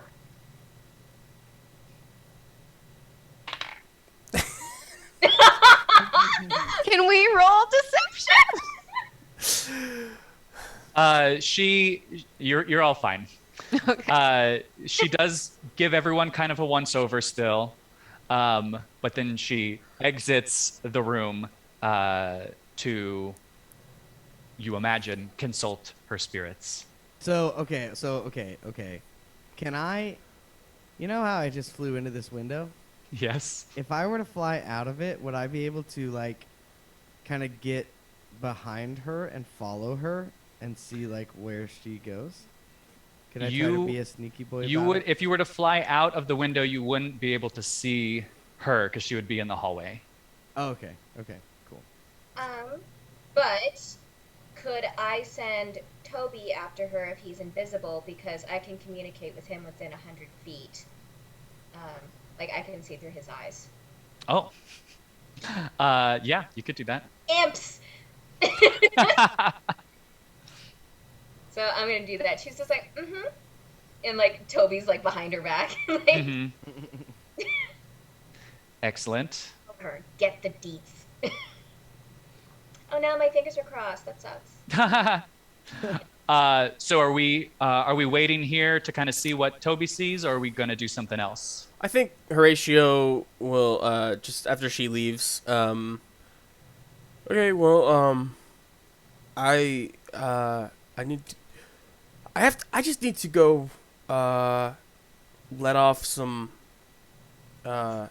Energy. So I'm gonna go do that. But I'll see you all later, I suppose. I guess. I mean, how do you release that energy? You need a friend? What? Ophelia blushes. Horatio doesn't understand. Or was the mug enough for you? The mug? Well, I'm not gonna make a mug.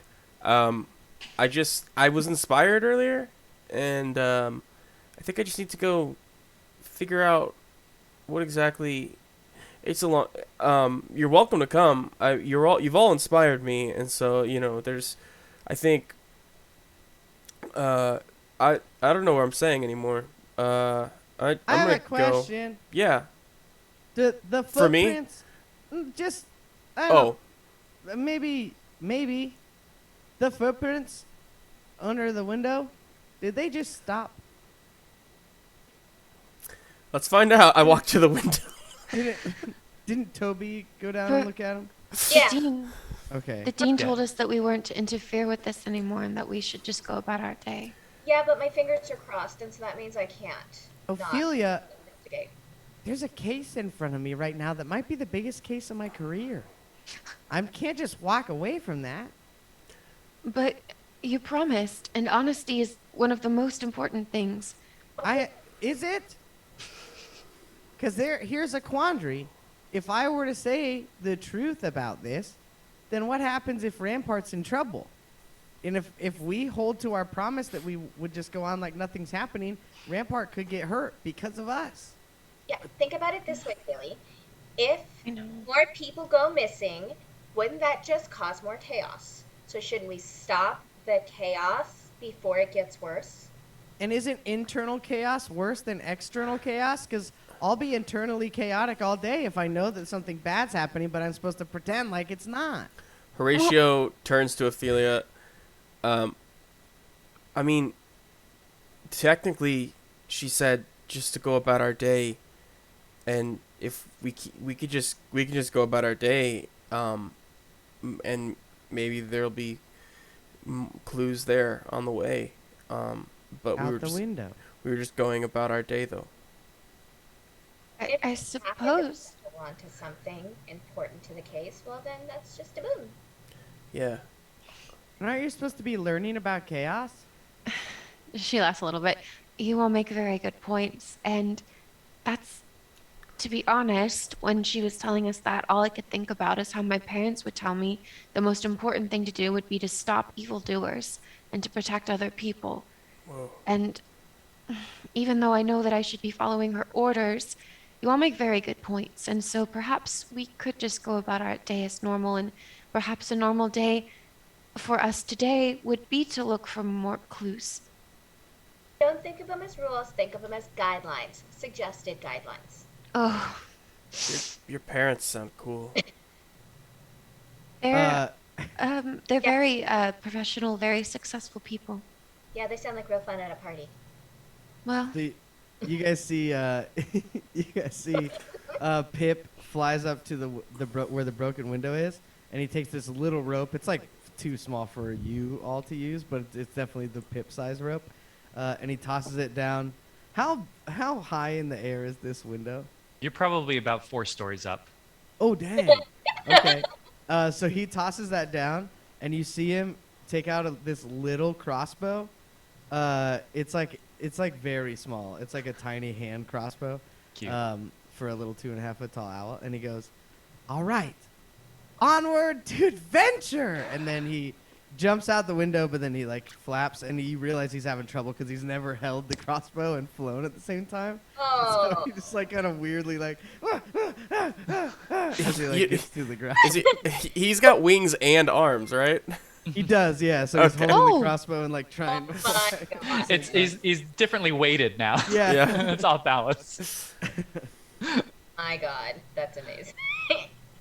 Well, where do we go first?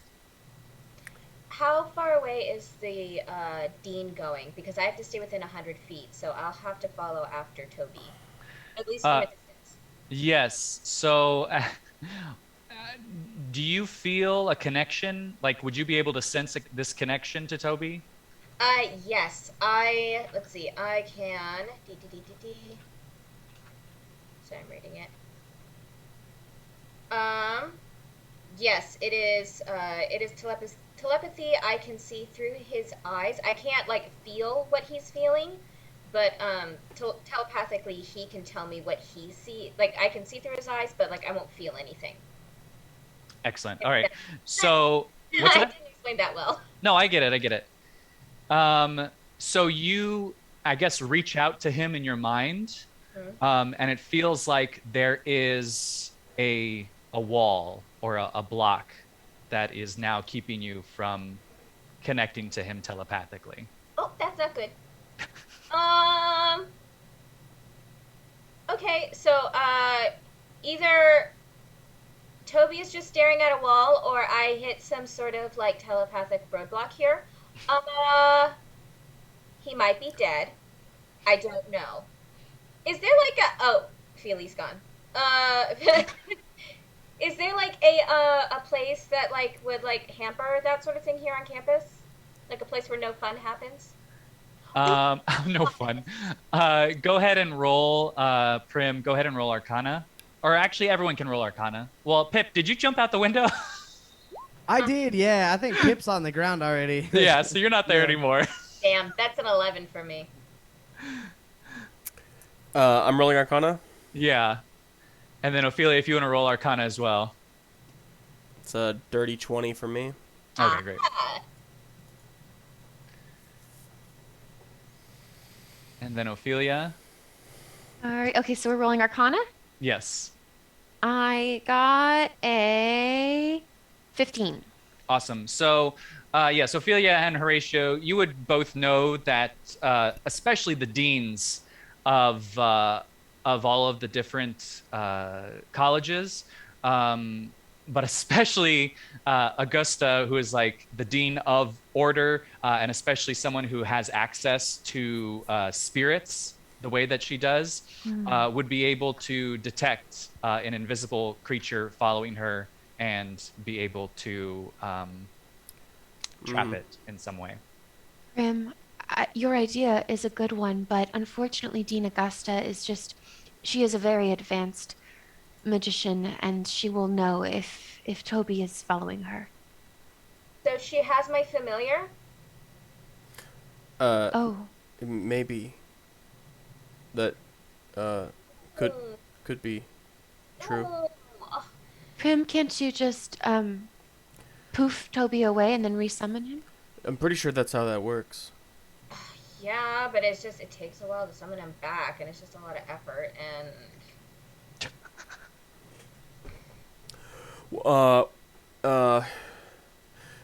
So anyway, while you think about that, Prim, should I know I said I was gonna go. I had to go do creative energy stuff, but that was before I thought we were actually going to do anything further with this investigation. So now that I think we are, what are we doing? Well, I was wondering, perhaps, if we do think that what is that organization called again? The Auric? The Auric. If we think the Auric are involved, perhaps we could interrogate Chet, Brett, and their other friend, Red. Rhett. Rhett. They were talking about the orc very loudly in the tavern last night. That's a really good idea, Ophelia. That's a really good idea, Ophelia. Oh, thank you. Were you talking to me or were you talking to your Ophelia? Sorry, yeah, that was you. I was talking to Oh, you. thank you. That's a good idea. Other Ophelia doesn't have any good ideas. I should give her a new name. So we should go If to you want. we should go to the tavern. Maybe, Yes. or just find them. They're all Detective. Witherbloom students. Should we go to What do you Wither? think? Detective Pip, what do we do? I'm out the window. I'm down on the ground. Sorry. We all notice for the first time that you're gone. wait. Where'd they go? Okay. could go to Witherbloom. I'll go call out to Detective Pip. Yeah. Detective Pip, sir. Should we split up? Maybe Sure. you follow that trail, and two and two. Somebody can come with you, and then other people can go to the tavern. And Yeah, I put the rope. There's a rope up there. So Oh. tiny. It's pretty tiny, but it should hold. I'm good at tying knots. Well, I have to resummon Toby because he was stupid and got himself caught. So, I'm gonna need a second. okay. Well, I can go to the tavern. I've been there before.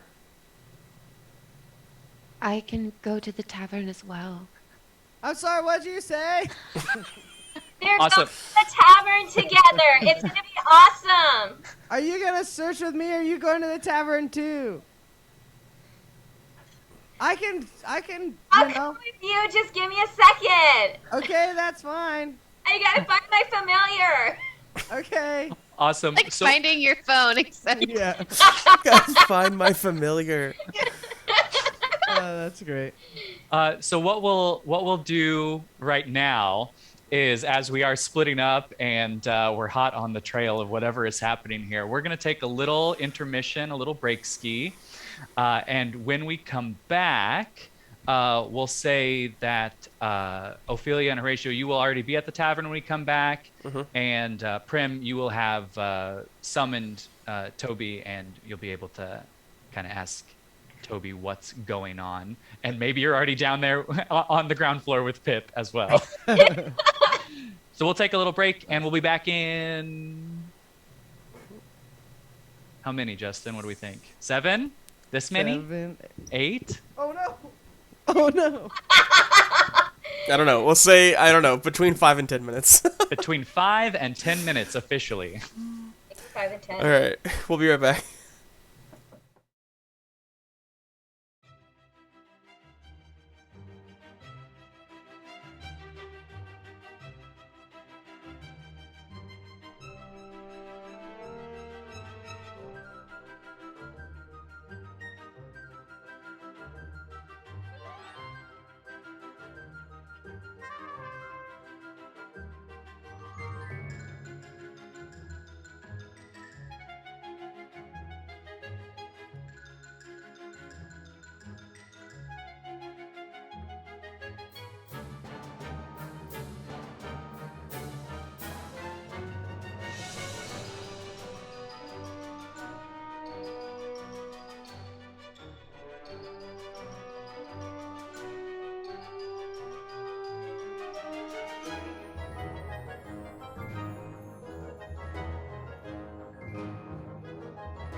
All right, welcome back, everybody.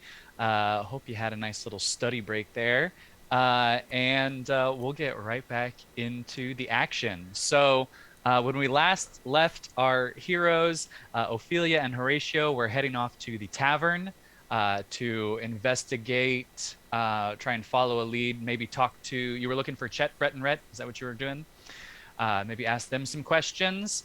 And Prim and Prim was resummoning. I just forgot his name. Toby. Toby. Toby. Resummoning Toby and then meeting Pip back down on the ground floor. So we will head over to Pip and Prim first. And as Toby reappears, he goes, "Oh, what? Oh my, oh my goodness! What just happened? What happened is you got yourself caught, dingbat. What happened? What'd you I see? was I was very sneaky. I was invisible. I was following along, and then all of a sudden there was like this, I don't know, spiritual entity. I don't know. I've never felt so in my invisible state. I've never felt so seen before. It was actually quite disturbing. I felt like please stop looking at me.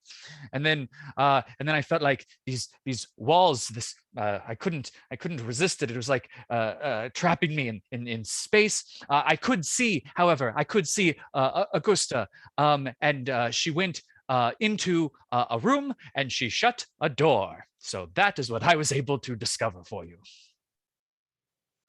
Mm, You're welcome. I love that so much. Thank you. Um, where's the door?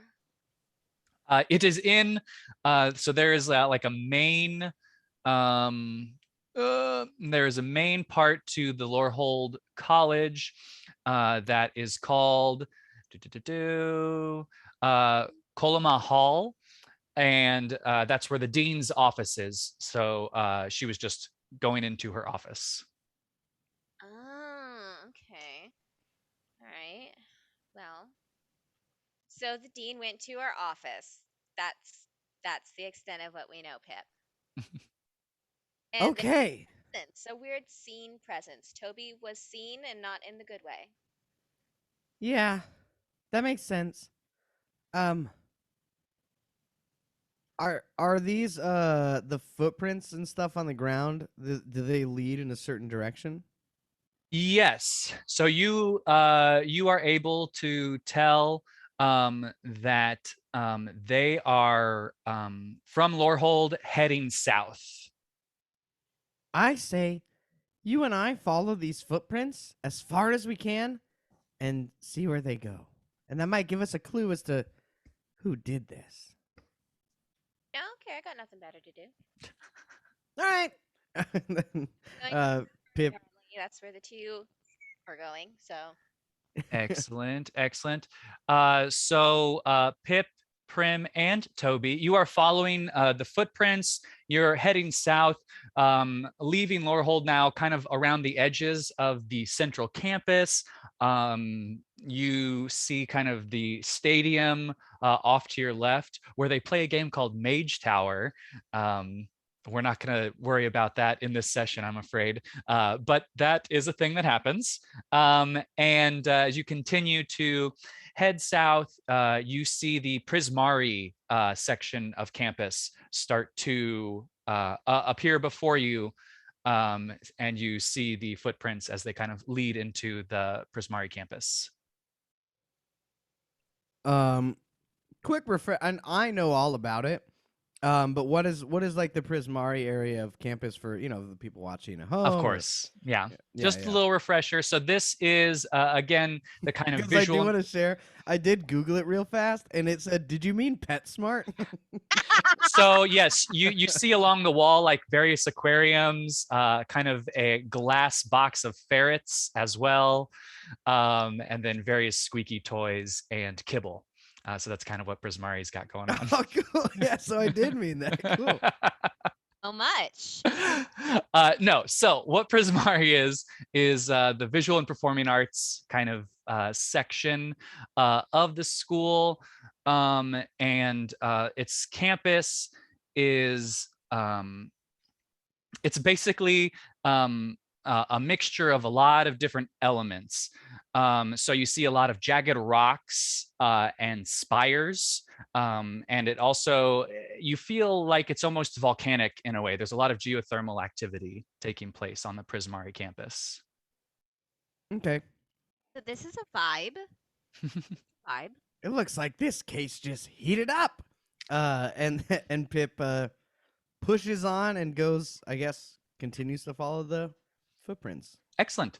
As you follow the footprints, you find that they pass through the Rose stage, where you'll remember that they were setting up for the improv festival this evening. And so actually you do see a lot of the Drama Society Prismari students running around and setting up. They're putting props and costume pieces around the edges of the stage. They're counting kazoos. They're going back into, there's like the Rose stage is kind of like this big oval type stage with a structure behind it that's kind of a backdrop, but is also storage space, kind of Greek theater style. And then, yes, kind of stone leveled risers on the other side where the audience would sit. And so you're able to see the footprints kind of head into the Rose Theater. It's an amphitheater, it's outdoors. Gotcha. I think looking at all this flame and everything that's going on, Prim is going to morph into a fire genasi, like just fire genasi, just kind of wanting to blend in a bit more. Like she looked a little too clean. Awesome. Great. And also because she's like, I don't know anybody here. Don't talk to me. Mm-hmm. As soon as you turn into a fire genasi, one of the drama students goes, "Oh, hey, you're here. Hey, grab a prop and start to put it around, please. You're late." Pip wants to Pip wants to try to just like You. get out of the way real fast Okay. and see if like he can go unseen by the drama person. So then like they'll be, Prim will be in the inside person on the job, and then Pip can like hopefully silently kind of squawk about. All right. Pip, go ahead and roll stealth, but go ahead and roll with advantage. Ooh, You're a little stealthy owl. yeah, a little sneaky boy.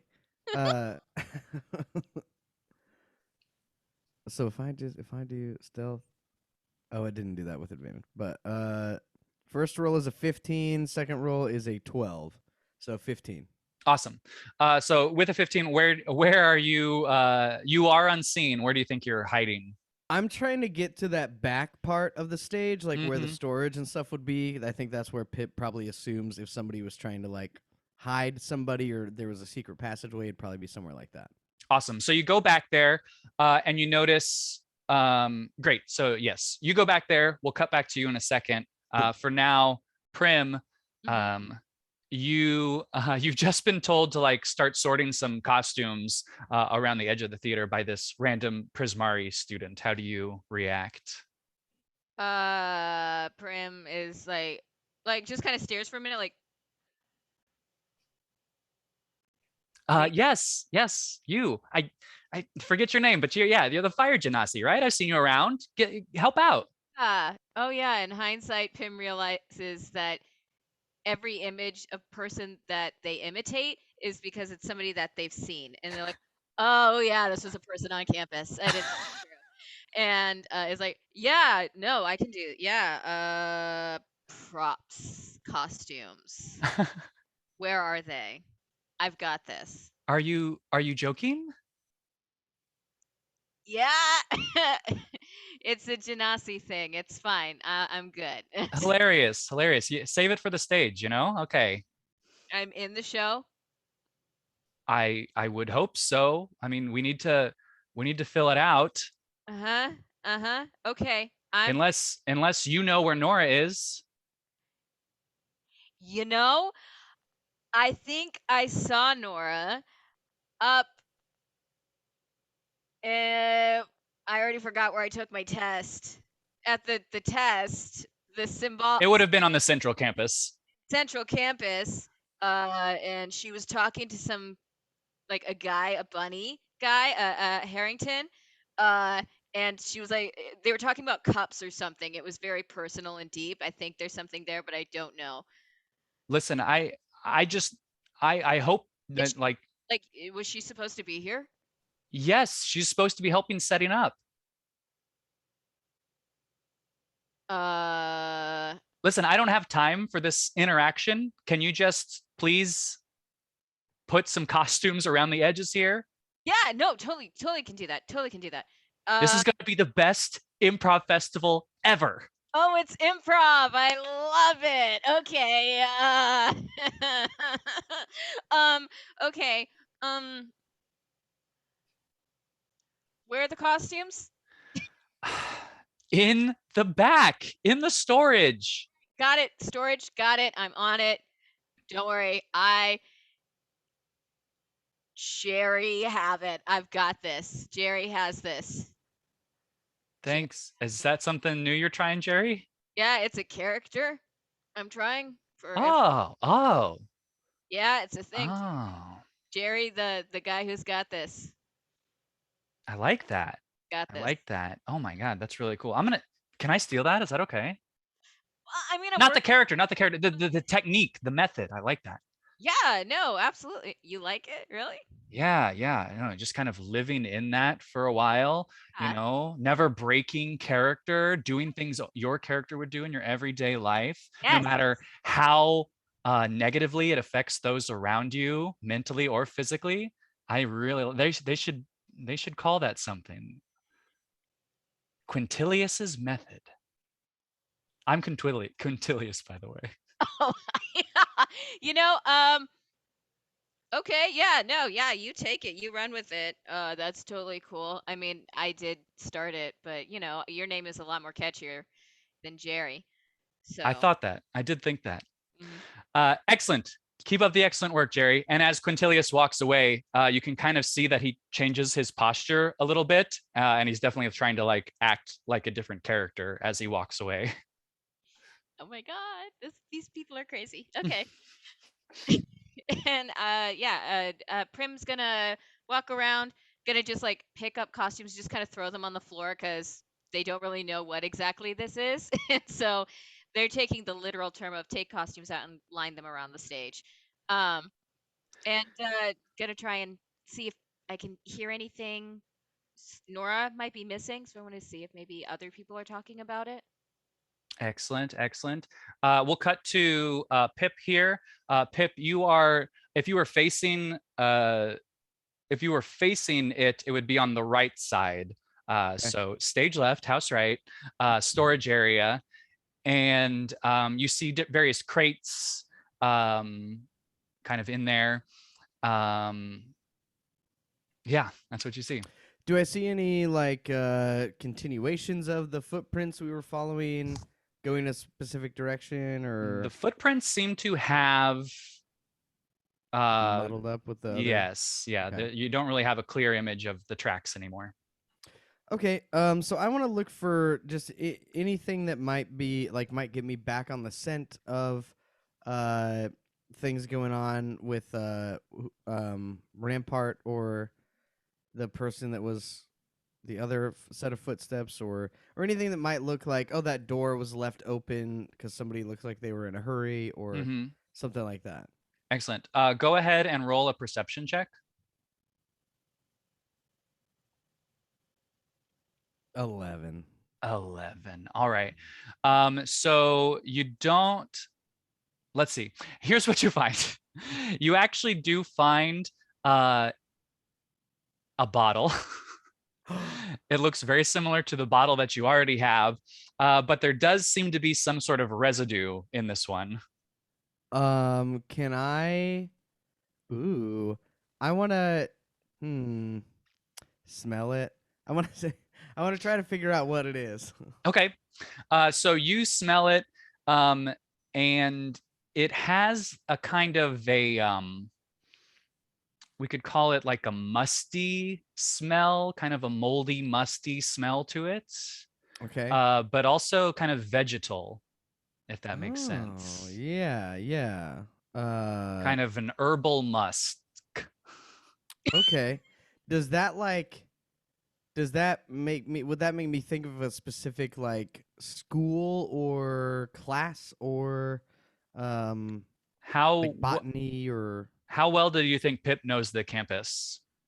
really well? I think that he's a lot like more studious and um cuz he comes from the Feywild and this was like a big step for him to Hmm. go to the school and be around like a bunch of other different types of people and not people who like live in the woods.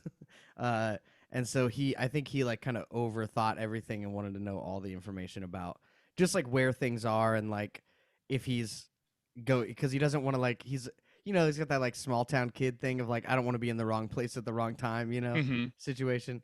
Um, so I would assume he probably knows it pretty well, but maybe not like it's only his second year, so there's probably a lot of stuff he hasn't figured out yet. But Excellent. So go ahead and just roll Arcana then. okay, uh, 14. 14. Okay, it feels very familiar. You get the sense that whatever this is, it was not used for a good purpose. You sense a bit of malevolence surrounding it. And you get the sense that the source that it came from feels familiar, like it is a place on campus somewhere that it was derived from. So is how close to me is Prim? Prim is actually kind of in the room next door because Okay, cool. they are grabbing the costumes and just kind of throwing them around the stage. So since I know where Prim is, I want to cast a cantrip called Message, where I point my finger toward a creature within range and I whisper a message. The target and only the target hears the message and can reply in a whisper that only you can hear. And I can cast it through solid objects if I'm familiar with the target and know it is beyond the barrier. So I'm going to cast Message as a cantrip, and I'm going to say, I found a bottle it was obviously a bad thing was done with it. I can tell it, I can feel it, and we need to go to get to a place on campus that would have this kind of stuff at it. It smells like leaves. Smells like vegetables. Okay. Nora's also gone. Can I talk back? Yeah, so you can reply yeah, it doesn't have to follow a straight like in travel. Yeah, so you can reply in a whisper that only I can hear. So I don't know if it's like a conversation. Mhm. It's one action, so I think it's just like I can send a message and you can send a message back. Okay. Yeah, then Prim says, okay, Nora might be missing. The mug girl, she might be missing too. So, that's a thing. And you hear out loud audibly, you hear Pip in the room next door go, Nora's missing too. It's not stealthy. His stealth, he can like be found if there's people within here. But here's the thing too. You're on the performing arts campus, so people are kind of used to Oh, gotcha. like Weird running outbursts. scenes Yeah, and yes, for running sure. lines. So Cool. people are kind of used to random acts of yelling. I think Random accident. hears Pip yell, Prim, they just like lean over and peek through the door when they realize they're on the other side of the wall. And they're just like, Oh, hi. "Hey." And then I want to give Prim the bottle and say, I feel like I've seen and smelled something like this before. Can you jog your memory and see if you know where this might have come from? It smells like a plant. Smells like it's vegetal. If that's a word. All right. Yeah, it's a hint of like Smell weird. plants, but it's more musty than anything. More Yeah, it's musty and pretty moldy. musty, moldy. I sniffed weirder. What do I roll? Well, it's Arcana or Nature, I guess, whichever one you want. No, neither are good. So here we go. Did that roll? Oh, that's a 10. Awesome. So, Prim, for you, it smells like something that you would take a shot of at the end of the night. Yeah. Well, It smells like something you take a shot of at the end of the night, but I can't remember the name. Just a second. And then I smell the bottle on my back. And just to be Okay. clear, it's not something you would actually take a shot of at the end of the night. It's just that's what it triggers for you in your mind. Oh, okay. Yeah, this doesn't smell great.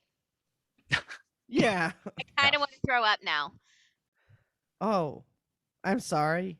Maybe Ophelia would know something about this. Maybe Philly or Horatio. Horatio has a lot of jobs. Maybe he did like a gardening thing or something. And He's so Yeah. he's a heron gun. He can do it. So with that, we'll actually cut over to them, Ophelia and Horatio. You've made your way to the tavern, and you open the door. It is, at this point, it's probably about 5 o'clock or so. You have a few people that are there. You do see kind of Chet and Brett over in the booth in their typical corner. Um, and actually, Chet is just like sobbing, really.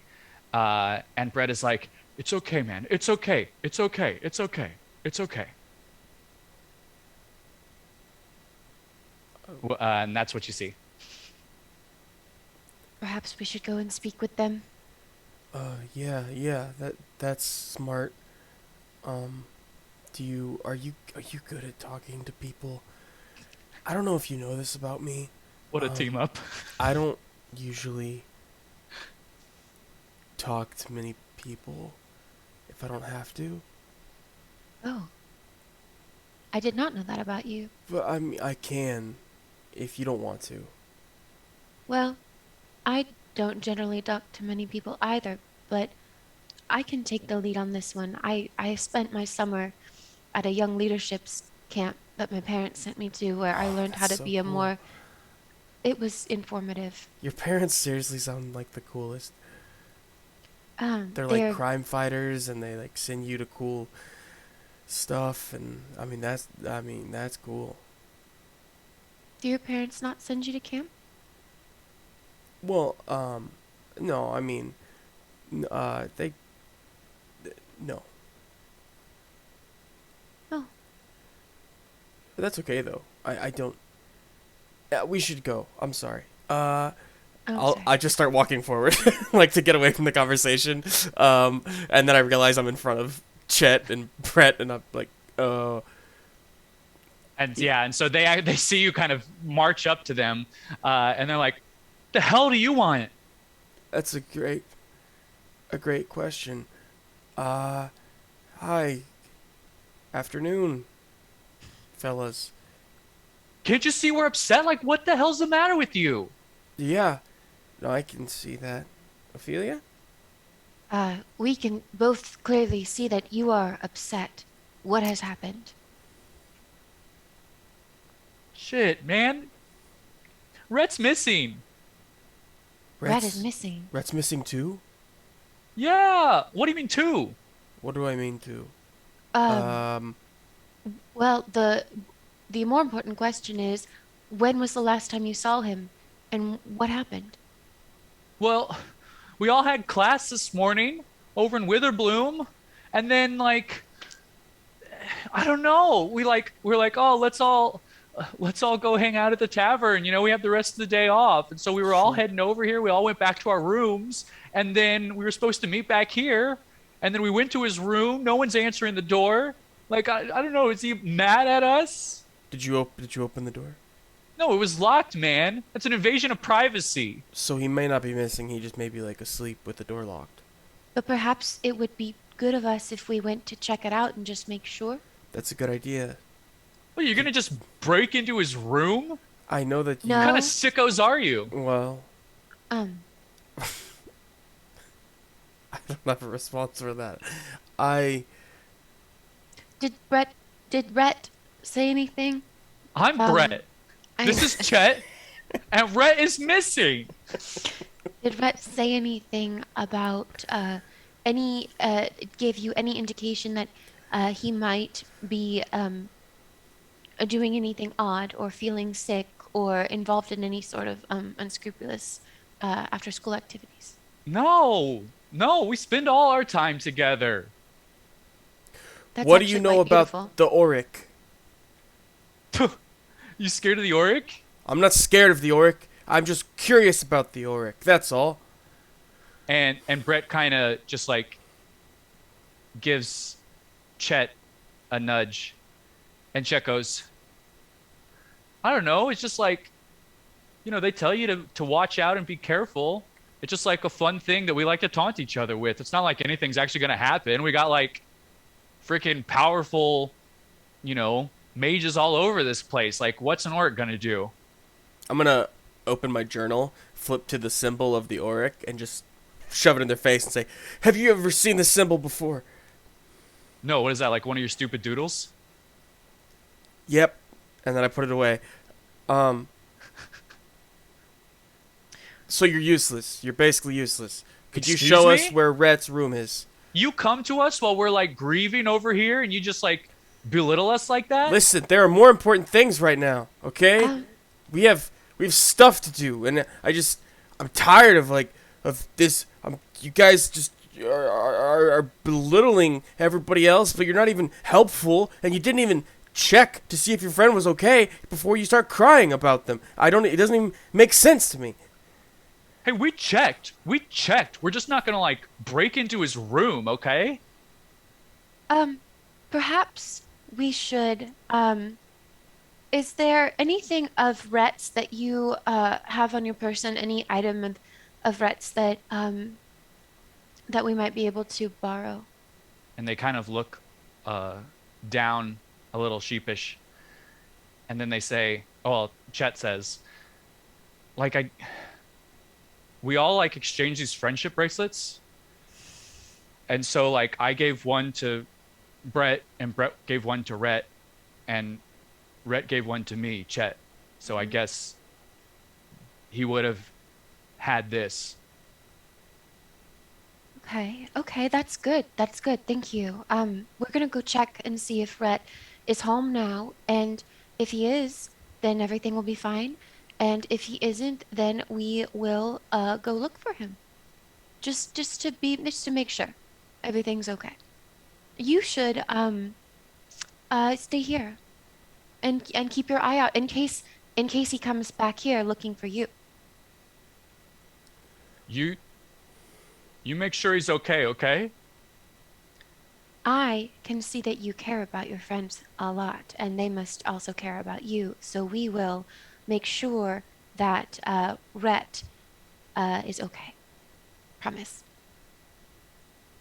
And they kind of look at Horatio too. And they turn back to you, Ophelia, and they say, and teach this guy some manners. He yelled at us. And then they start sobbing, and they don't want to talk anymore. Goodbye now. I press to digitate like a fucking are they do they have any like cups or anything? Like are they drinking anything? Yeah, they've been drinking. They have cups. I just press to digitate their ale or whatever to go warm.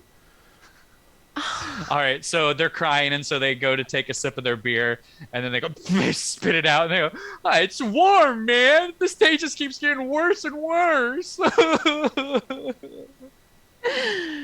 Oh my goodness. Let's leave now. Yeah, let's go. Awesome. So, back at the Rose stage, actually, similar to like the shriek that we heard for when class was starting, we actually hear another kind of booming voice across the entire campus that says, "The Improv Festival is now starting at the Rose stage. Improv Festival at the Rose stage. All interested students, please make your way to the Rose stage as soon as possible." We have to go now. We gotta go. Here. What? We're at the stage. We're right behind the stage, right? Right behind the stage. Yes. And Should we stay? Should we hide and see if do you think anything's going to happen here?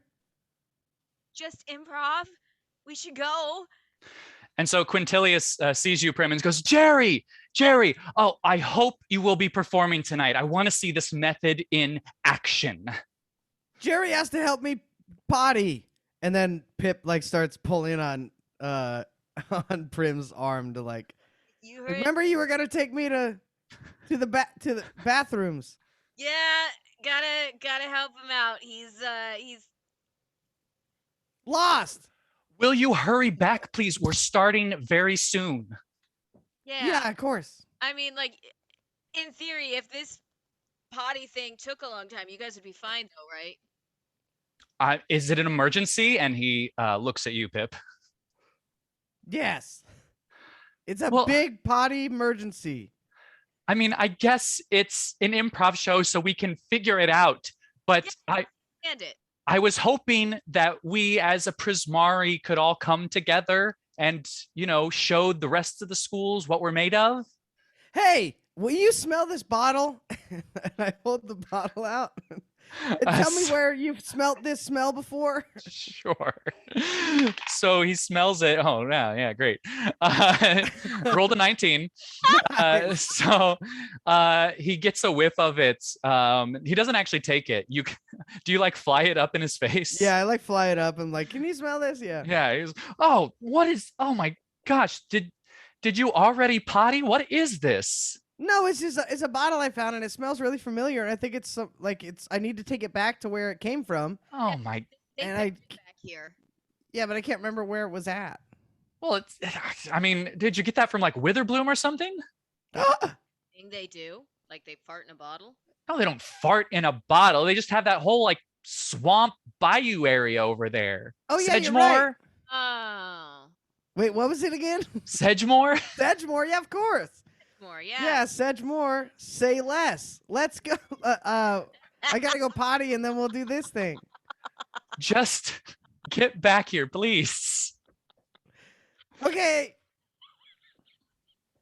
All right, so then Pip is like, come on, let's go. Okay, I'll be right back. Awesome. And then we start heading towards Sedgemoor. Excellent. So now both groups are heading towards Witherbloom at this moment. Nice. So I'm actually going to say that you do kind of end up running into each other on the edge between the central campus and Witherbloom. So you can have a moment to confer as a group if you want to.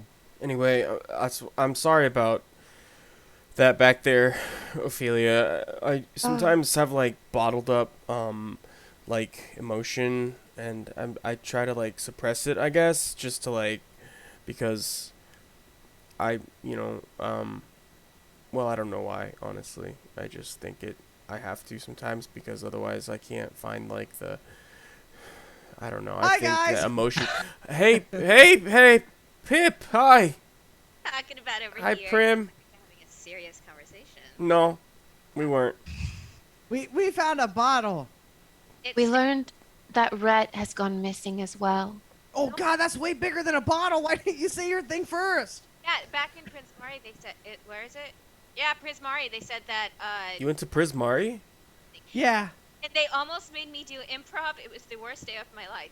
Oh Yeah. no, the improv show. That's I have to go. Well, I'm But supposed we to found work the it. bottle. I didn't know it was already that time. It's getting close. I have to go. But the mystery gang. Well, I mean, but I have to show up. I mean, what if they fire me? Nora, did you see Nora? Nora's not there. Nora's missing. So why? Wait. Yeah. Why didn't you lead with that? Oh, because I forgot. Kept talking about the bottle. Well, the bottle, I found it, and obviously somebody did something nefarious with it. I have a sense about these things. I'm boy detective, Pip Squawk, and I'm on the case. It stinks and it smells like swamp water. So We think it's from here. Well, we were gonna go check on Rhett. Oh man, I don't know. You guys. Horatio, if you need to go to your job, we can take care of this. I don't want you to get in trouble or lose any of you. I don't want to make trouble for you. have other jobs though. So like, is it that bad if you lose one? Yeah, I mean, Yeah, it's just one job. If I can't afford this school, I can't stay here. Oh yeah. Don't you guys pay for school? Yeah, I got a grant and a scholarship from being. I'm from the Feywild, so they have. I am too. Oh. I also got a scholarship, Oh, nice. but it may be taking away. I don't. It may be getting taken away from me if I can't. Hey. Well, because it's a long story. We don't have time for this. I shouldn't talk. My Let's. dad is the Archfey, Hearsome, and so, no, I don't pay for school. Oh, that's fun. Oh man, that'd be nice. It's My your- parents gave up everything they have to let me go to school here. Same. My parents pay for my schooling, and in return, I am expected to excel in every field. Oh, my Same. God. Oh, I don't know why they expect that of me, though. It's dumb. Anyway. But, I mean, you Okay, go to your job. You I'm gonna go with you because if I've learned anything, it's that we need a little chaos, right, Ophelia? Yeah, And I think so. also, like, Nora was really nice to me, and I want to make sure that she's okay, and that's more important than a job. I can get another job. I'll work twice as hard if I have to. Anyway, let's go. Let's keep going. Hey, optimistically, maybe if we solve the mystery, they'll give you a full ride. If no one dies. You Or- think that's on the table? You Is think that- they'll pay for all seriously? of our school if we? I don't know. It just makes sense to me. Well, Let's do it. I mean, okay. Is there like a DM? Is there like a thing in this area that, like, if I were to find a bunch of bottles filled with stuff, would there be like an apothecary or like a store, or would it be like this is from a student's dorm? You go ahead.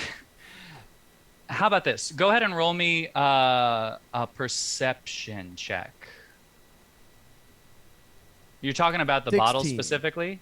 Yeah, like would this be something that like somebody bought at the store, or like stole from a classroom or something, or So you kind of with your 16, you take out your flashlight again and kind of shine it through the bottle.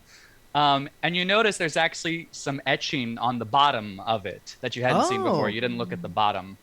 And so you're able to a kind new of clue. a new clue. And so you're able to turn it over and check it out. And this time you do notice that familiar symbol of the upside down V with the jagged line cutting through the top of it. The symbol's on the bottom of the bottle. The Orex symbol. I pull out my mug from Nora and I look at it. It is kind of clearly handmade, a little bit frumpy, normal mug. Do we? Have I figured It out? was gonna be. Did you think it was I don't know. a symbol on the mug? Not Maybe. everything. Ooh! I look at the bottle that I have on my back, the one that I got, and I look to see if there's a symbol on there. It says best if used by, and then a date about 2 weeks out. Does anybody know what this date means? I think Oh. that's just an expiration date, Pip. That's what I'm supposed to read. Yeah. Yeah, I know. I know. And I sling it back over my shoulder. Have I I- figured out who was missing from the coffee shop yet? You have not. Can I make a roll to see if, like, when I pull this mug out, I think about the drinking coffee, and then I think about Let's call it a history check, since it would be your personal history. works for me. Anybody have guidance? Actually, yeah. Ophelia puts a hand on Horatio's shoulder, sensing that he's focusing really hard, and I cast Enhance Ability, which I'm gonna give you. Are you doing a history? Is that Intelligence or wisdom. Intelligence. I'm going to give you a fox's cunning. The target has advantage on intelligence checks, so that would probably also include things that use intelligence. Mm-hmm. Amazing. And she like mutters some prayer under her voice, under her breath, and her like white celestial magic goes out through her arm and into Horatio and like all up and down his body. Whoa. I got a 10. With advantage? Yeah. I think because the second that he feels your magic, he just like he kind of like forgets what he was thinking about. I'm sorry, I should have asked for your permission before enchanting you. No, it's okay. It's okay. You have a fox's cunning now. I doesn't. Yep. I don't use this for tests, just so you know. I don't cheat. That'd be fine. It's a magic school, so. Awesome. So Horatio, you think, and yeah, you still can't quite remember who it was, but you are here at the edge of Witherbloom. The Sedgemoor swamp is kind of right there in front of you. All right, we gotta find Rhett's room. Let's go. Okay. Awesome. So as you are kind of going through the swamp, you see. Would any of you be familiar with Witherbloom at all? Like beyond just like knowing the different parts of it, and I would say maybe Pip like spends some time here. Probably not like hanging out with the students, but because it's like swampy and like more natural, like he probably, you know, when he's missing home and stuff, probably like flies over here to like check it out. So he might be like familiar with the layout and like general areas, but not like exactly where things are. Awesome. So you kind of come up to there's kind of like a shore, right? And you see kind of this murky water in front of you. There are two wooden docks, but there aren't any boats there. And Pip, you would know that there's typically a boat or two there, right? And in the distance, kind of across the water, you see some tree stumps and a couple different kind of patches of land. One small one that's kind of close to you, one kind of larger one a little bit a ways off, and then some tiny little islandettes in the distance. So normally there's boats here, and there's not boats at the dock. So if I were to surmise and try to use my deductive reasoning skills, I would assume that they've taken the boats somewhere out there. That makes sense. I could fly out there to see if I could figure out where they might be. And in the meantime, you could try to find a boat or a way across the water. So when I find them, then we could sail to where they're at. Good plan, Detective. How long, Emma, how long does the fox's cunning last on me? It doesn't. It says that it can last up to an hour. Whoa. So I'm smart for a while. Well, I'm sure you've always been smart, but yes, you have a heightened cunning currently. Yeah, right. That's what I meant. Yeah, that sounds like a good plan, Pip. The question is who? Who do we think? The Auric? The Auric took the boats? Yeah, I would assume either them or maybe Rampart or Nora or people trying to get away, but I don't know. So is it worth us going up to Rhett's room, or should we just go straight for the boats? Let me try one thing. I'm going to cast a spell that I learned called Locate Object. And I'm going to see if I can't find Rhett's bracelet based off of the fact that I have seen it before and know that it belongs to him. So I cast Locate Object, Andy, and I should be able to sense the direction to the object's location as long as that object is within 1,000 feet of me. And if the object is in motion, I know the direction of its motion. All right. So for the Motion of the friendship ocean. bracelet, you do not sense that it is in motion, but you do sense it fairly close by, northwest of your location. Rhett's friendship bracelet is fairly close by, northwest of this location. Does that point us out like into the swampy area or away? Into the swampy area. I think Rhett is somewhere out there. All right. All right. I'll fly ahead and try to find signs of where they're at. You guys find a boat. Got it. What's up, Prim? It's just, yay, swamp. I love it. It's great. Are there other students around? No, everyone is at the improv festival. Oh, okay. Man, I hate that we're missing that. I bet there was some real fun stuff planned tonight for that. Nah, don't worry about it. All right. Let's find a boat. Detective Squawk, Uh, away! Horatio looks more confident hmm with the Nice. fox's cunning. It's like Michael's secret stuff. It's like he's made himself believe that he's somehow better. Awesome. Then Toby after Pip, invisible, just in case something goes wrong. So Pip doesn't know that Toby is following. Okay. Awesome. My three hanging out on the shore. Go ahead and roll investigation for me.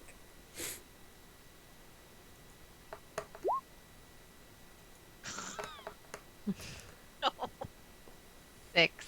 Excellent. Because of the fox's cunning, I got a 16. Hey, there we go.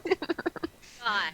So Horatio, you don't see any boats, but you're kind of you go as you're looking. You go out to the edge of one of the wooden docks, and you notice that you think if you all got a running start, you would be able to leap to one of the tree stumps, and then leap again to another that kind of center larger island. It's that close. I don't know how. What is your jumping ability? Typically you can jump whatever your strength score is. So like in feet. Uh-huh. And what's your strength score? My strength score is an 8. So 8 feet. I can long Oh. jump. Oh my God, how am I stronger than you? I'm Mine not is a strong. 10. Yeah, I don't. Yeah. Mine's a 13. Hruza? What is happening?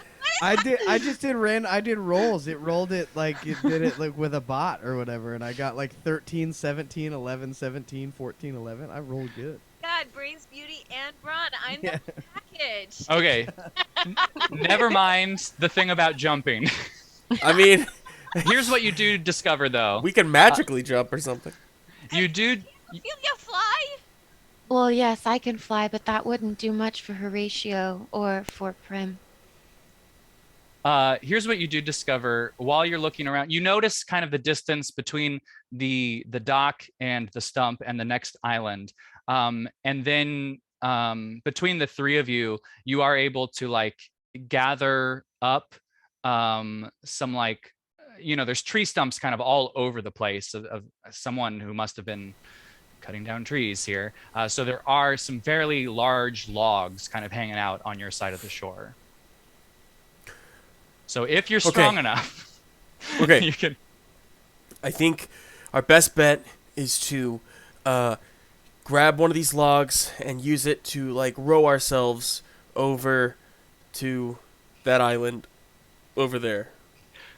So the three of you are going to straddle a log and kind of paddle your way over. I don't know. Is that what you were saying about the log? No, but I actually love that a lot more. Wait, what are you suggesting then? Because that was the only idea I had. Perhaps we could put them down as a sort of bridge. Oh. Oh. Or we can do your idea too. No, no. Whatever works. No, that's better. That was very creative thinking, Horatio. That's what I'm good at. I'm supposed to be good at. But anyway. Oh, you're very good at it. I very much enjoyed my coffee this morning. Well, okay. Let's get on the log. I will lift this end if someone will assist me. I just looked to Prim. Um, yeah, okay. I mean, I would do it if Um, it's just that it seemed like you wanted to, Prim, so I didn't want to like. you know, how much can a mage hand lift? Like 5 pounds? Yeah, 5 pounds. The thingy? It could help. Alright, fine. I don't. It couldn't carry it by itself, but it could help. Alright. And Prim's like, yeah, no, I mean, I am clearly the strongest one here. And, they make themselves look like a big jacked guy, like The Rock. Still same weight class, can't lift anymore, but summons the mage hand to help. Awesome. So between the two of you and the mage hand, you're able to like lift it, and then the mage hand kind of, with you acting as the fulcrum, kind of tips it over, and you're able to create kind of a makeshift bridge between the dock and the stump in the middle. Hoorah! Thank you, Prim. On a day's work, baby. Yeah, thanks, Prim. And Pip, you're kind of flying around a little bit. You see on the larger island, there's just like a couple sheds. They're just kind of storage sheds. That students will come out here sometimes to like collect samples of various things to use in magic items and potions and whatnot, concoctions. And you're still flying around. Go ahead and roll me a perception check.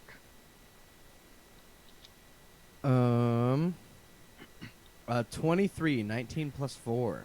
Awesome. So they're just to the northwest of this giant island. You do see kind of a smaller island with kind of a large tree on it. And because of the way that you're facing it, you don't see what's on the other side of the tree, but you do see kind of this large coiled rope around the tree. Okay, so and it definitely looks like people have been there recently, or Yes. okay.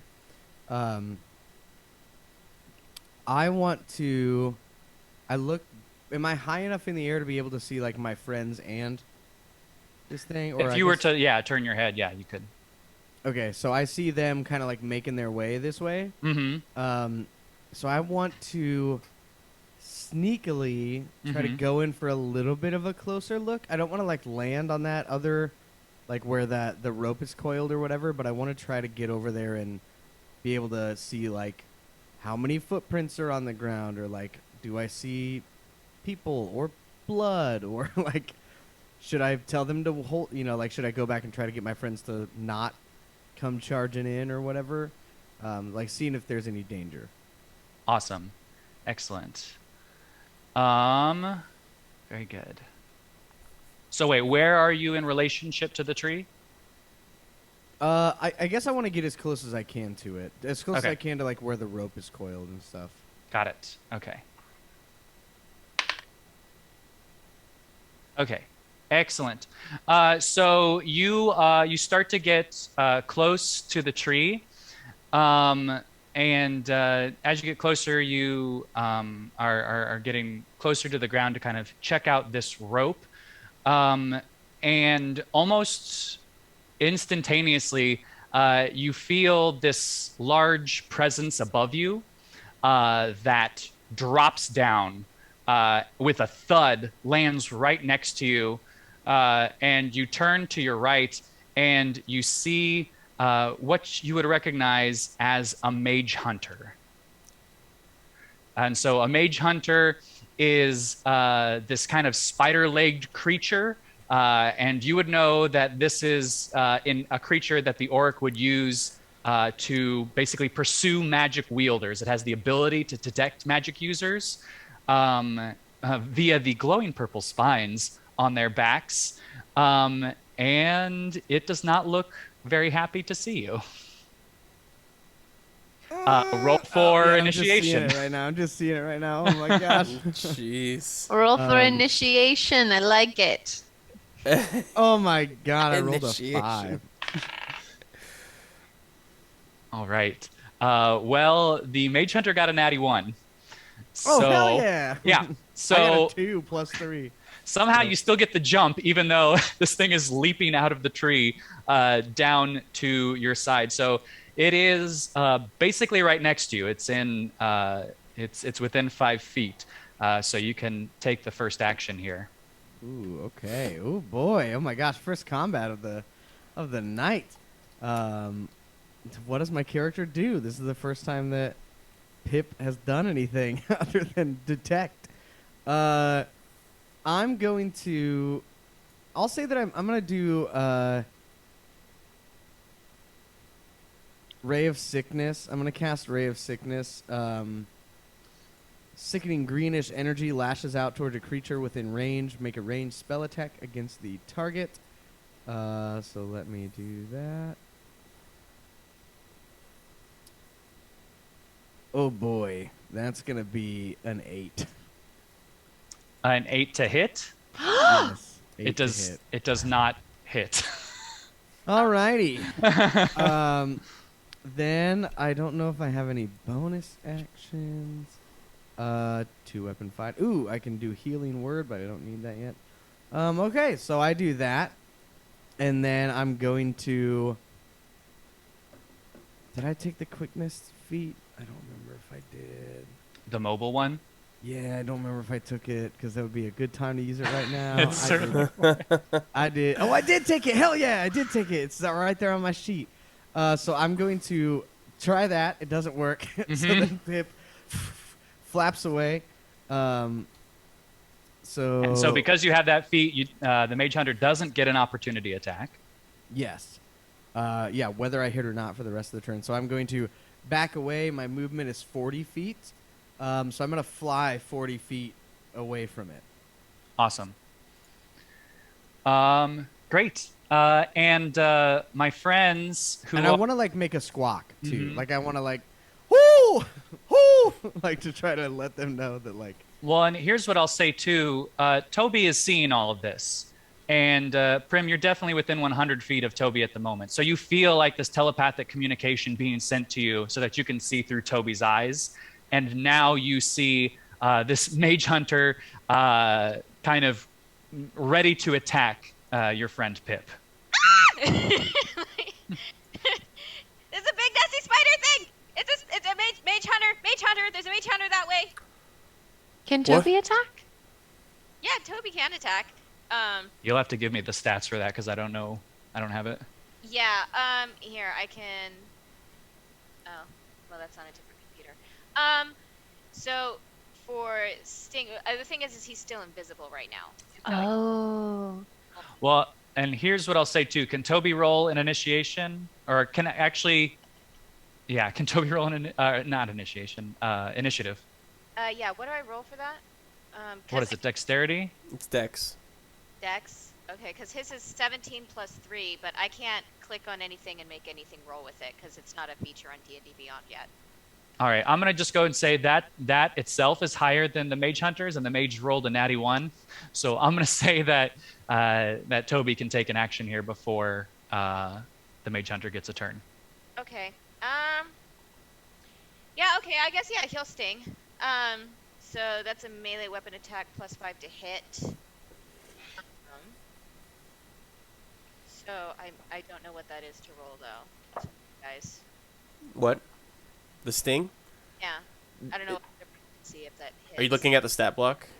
I am. I Like. should say it after. Hang on. I have a card here for imp, I think. It's probably like a D6 or a D4. You can also just Google it, I suppose. You're not waiting on me, are you? No. I'm googling. Okay.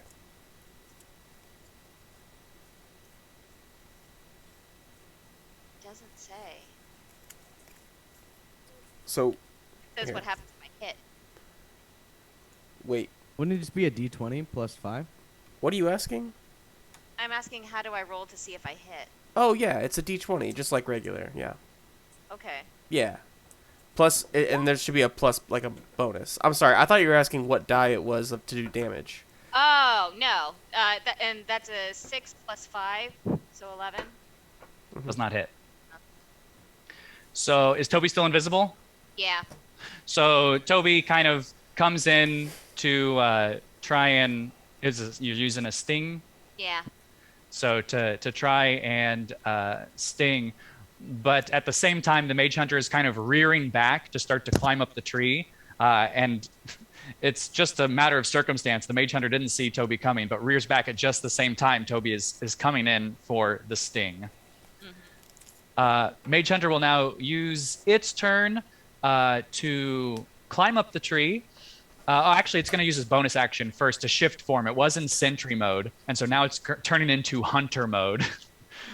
So it was closed in like this, and now its legs kind of stick out a little bit more, and the spines on its back that were kind of coiled back a little bit, kind of stick up a little bit more. Excellent. Oh shit.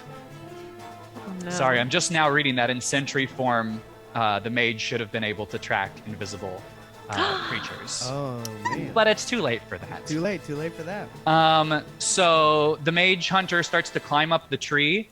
And at this point, I'm going to say you flew 40 feet. The tree is 30 feet, and it has a tail attack that it is going to use to reach 10 feet where you are, Pip. So it is going to roll to hit. Does a 19 hit? That is going to hit. Awesome. Okay. Okay. How much HP do you have? 23. Excellent, excellent. I will say this is not a creature that was meant to be taken on by one individual. Yeah, I figured. I'm going to say you take 7 damage Okay. as the mage hunter kind of climbs to the top of this tree, and it's got like a scorpion-like tail that it kind of sends out to you and whacks your little owl body.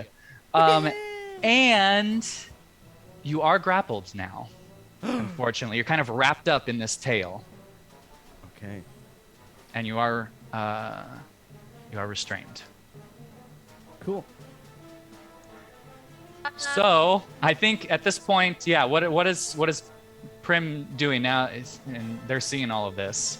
Yeah, Prim is like telling them while they're running, and she says, "Pip's in trouble. The mage hunter got him. Like we gotta help. We gotta do something. We're on our way, right? Like we're going. Yeah. Okay. And so are we? Do we see them? What's your? Oh shit.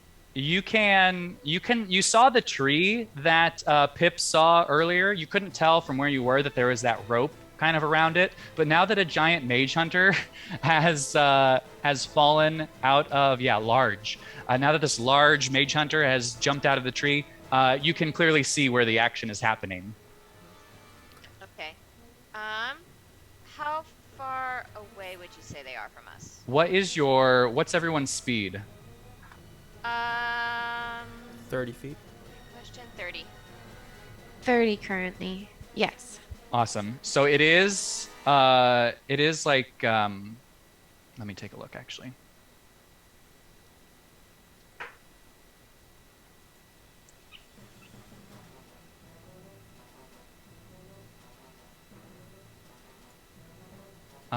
So it is 45 feet away.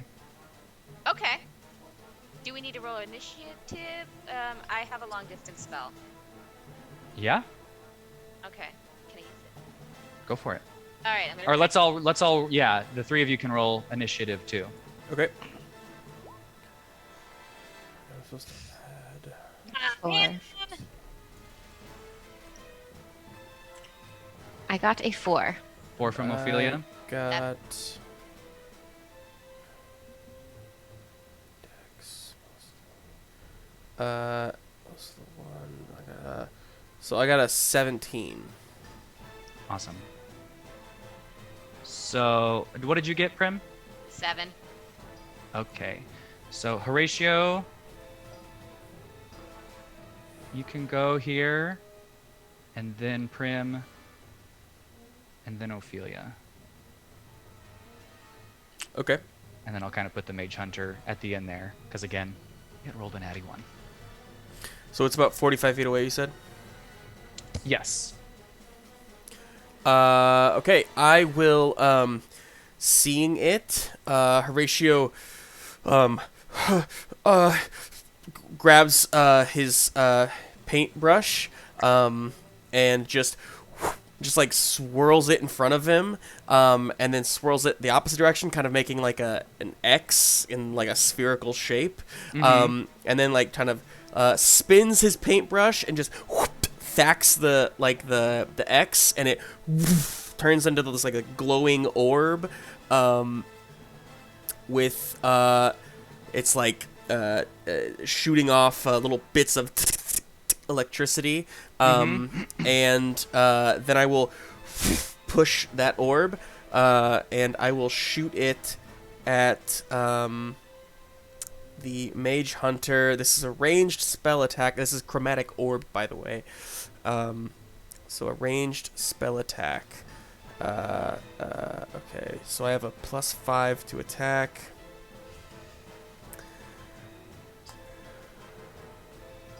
Yeah.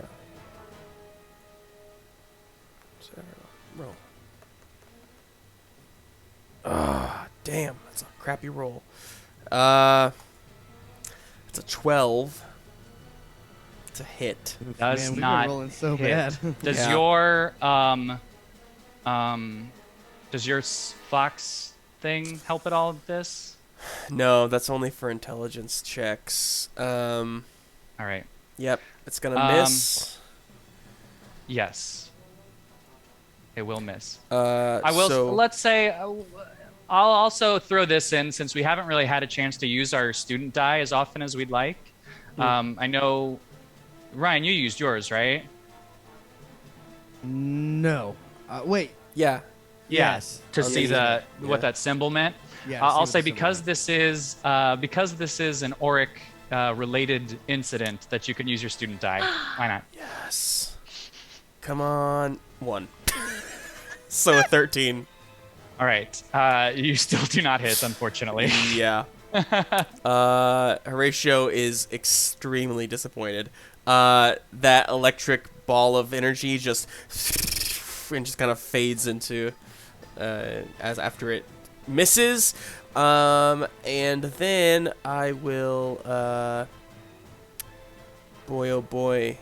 No bonus actions at level 4, huh? Not much to do here. I guess you know what? I will call out.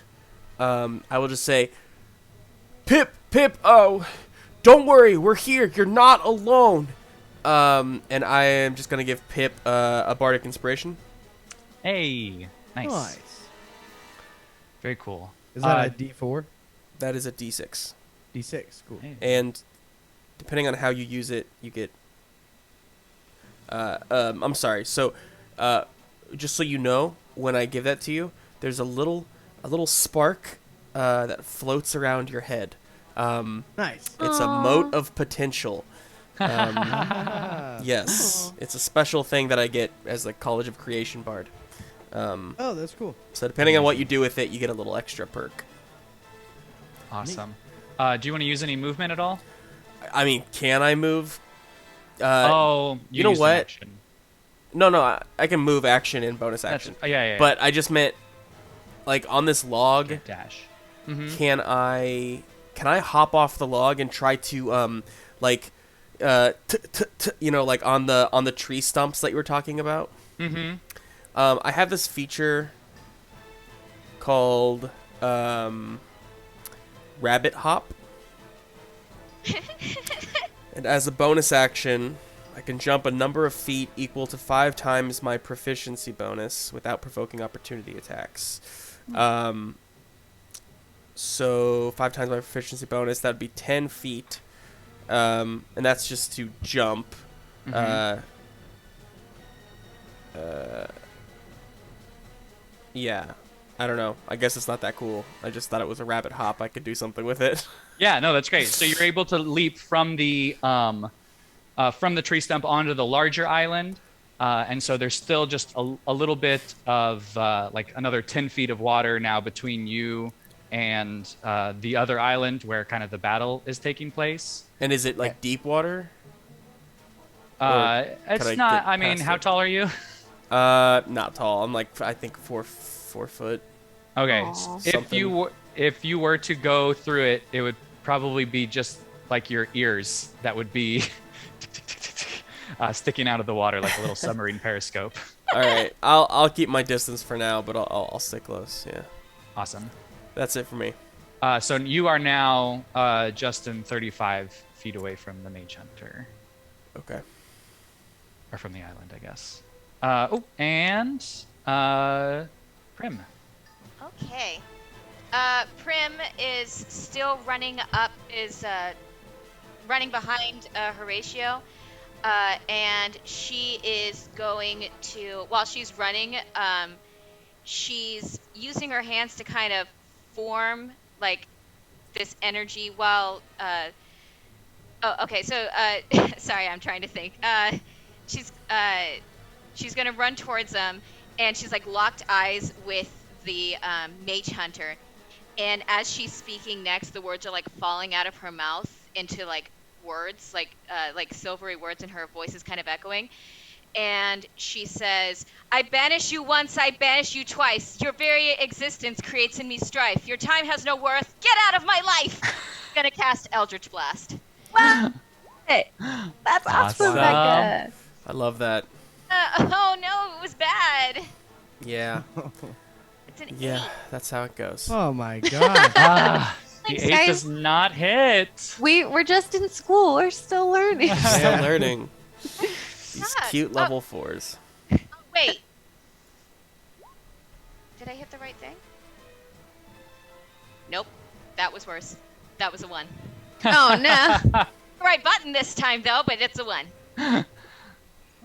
Awesome. So yeah, the Mage Hunter hears your words and kind of it understands them, but it's like, please, And she's like, That- "Oh, this is hard." and Ophelia, you're up. Okay. How far away are we again from this creature, from If the you're mage hunter? on the tree stump, you're 45 feet away. Okay. So before she does anything else, Ophelia is going to put, she's going to keep running or towards, where everyone else is going, but she's going to put a hand out and then her eyes are going to flash with that white light again. And then from her extended palm, a flash of light streaks towards the mage hunter. This is a range of 120 feet, and just a pure bolt of light just like shoots right towards them. I am casting Guiding Bolt. It is a ranged spell attack, and I'm going to roll for that to see if that hits. So many virtual die just off. Okay, 24. Yes. Cool. There we go. Okay. So at 24, it's only 6 points of radiant damage, but that is what she does. Excellent. Nice.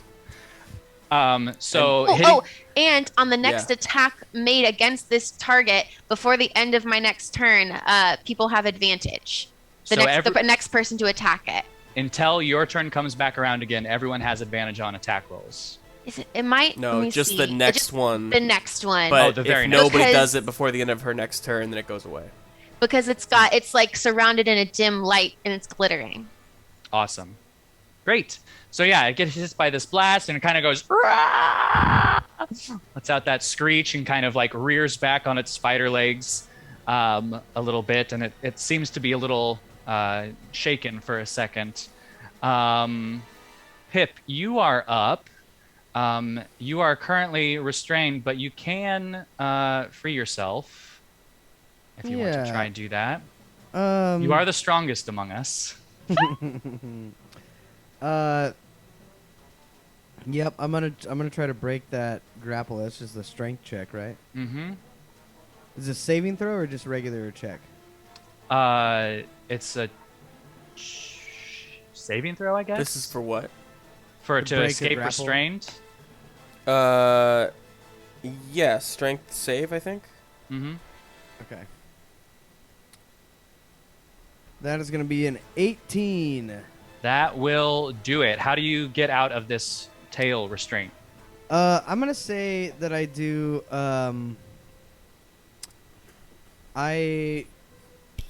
I just take my little beak, but like the beak of my glasses, not my actual beak. Uh-huh. And I like scratch the tail, and the mage hunter is like, well, after the mage hunter gets hit by Ophelia's guiding bolt, then I kind of take the opportunity to like take advantage of that and like surprise it by hurting its tail just a smidge, and I feel it loosen a little bit, and then I just like pop my wings out and I'm flapping in the air.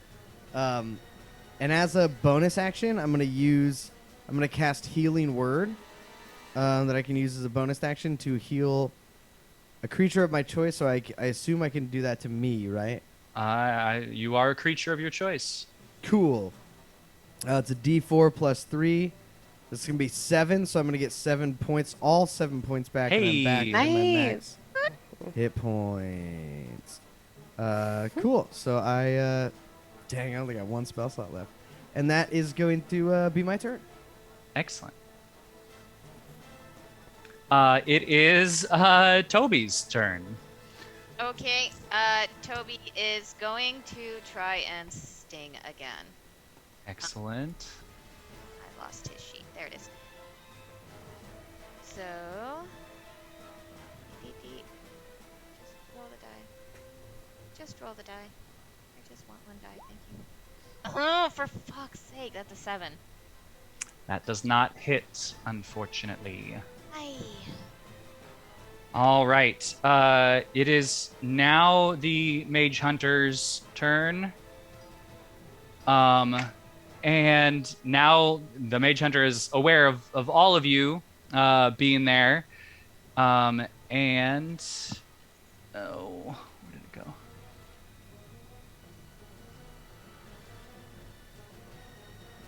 Sorry, all my windows are getting mixed up here. Oh, buddy, I've been there. Yeah.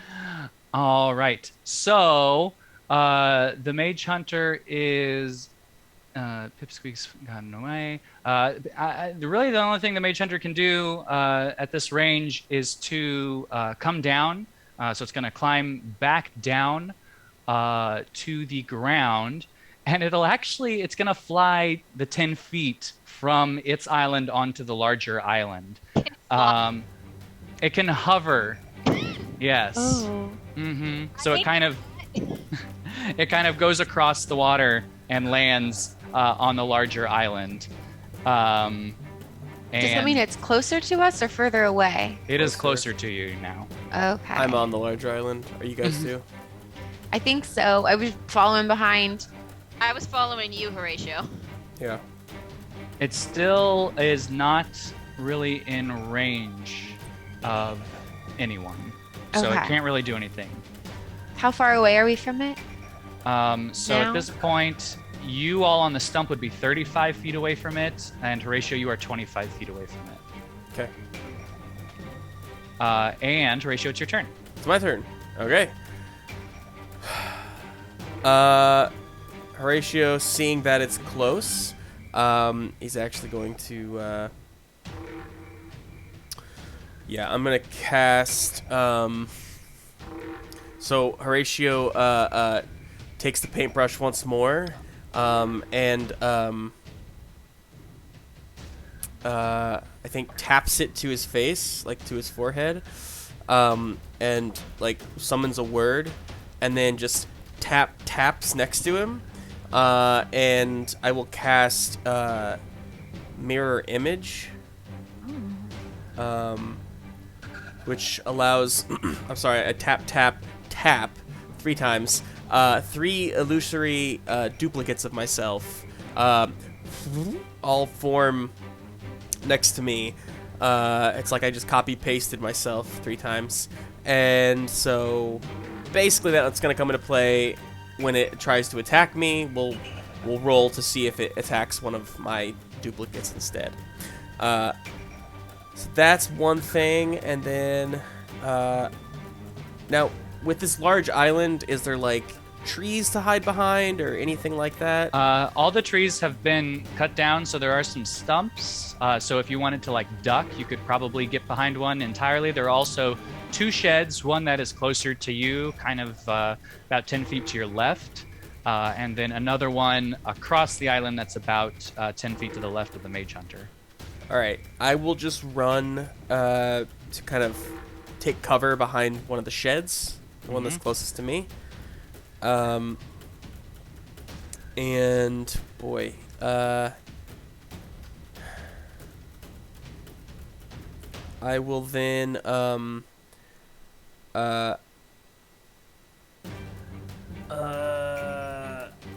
gonna call out to Prim, and I will just say, do I know? Let me ask this, Andy. Do we know anything about mage hunters? Are we familiar with what they are? Are they brand new to us as far as like them being for the Auric? Roll a history check. Okay. I do get. Do I still have Fox's Cunning? Okay. Yeah.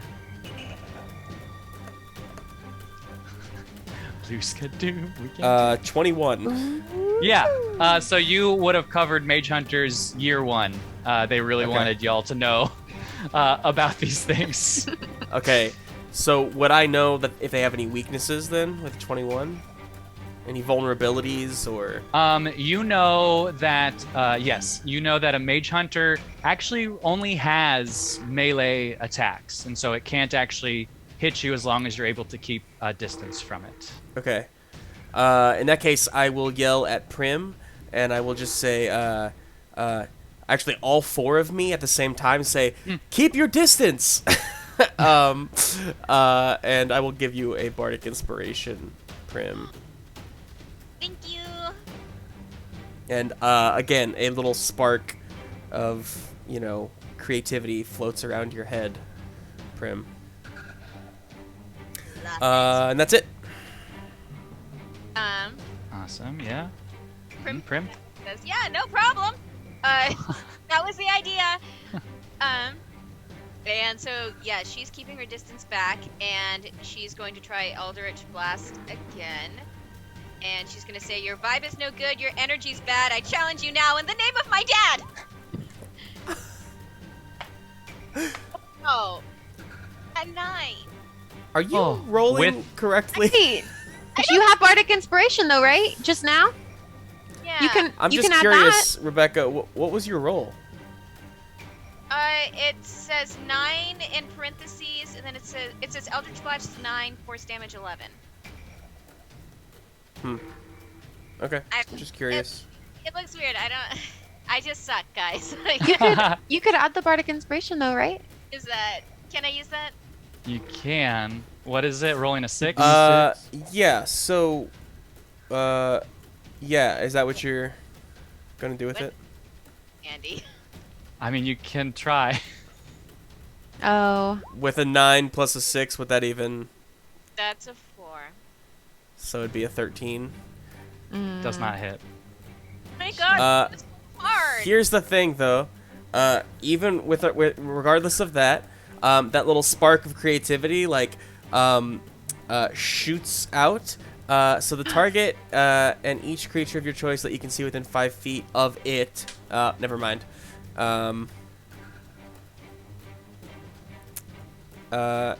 Shnikes. So that's only good if you're close to it, I suppose.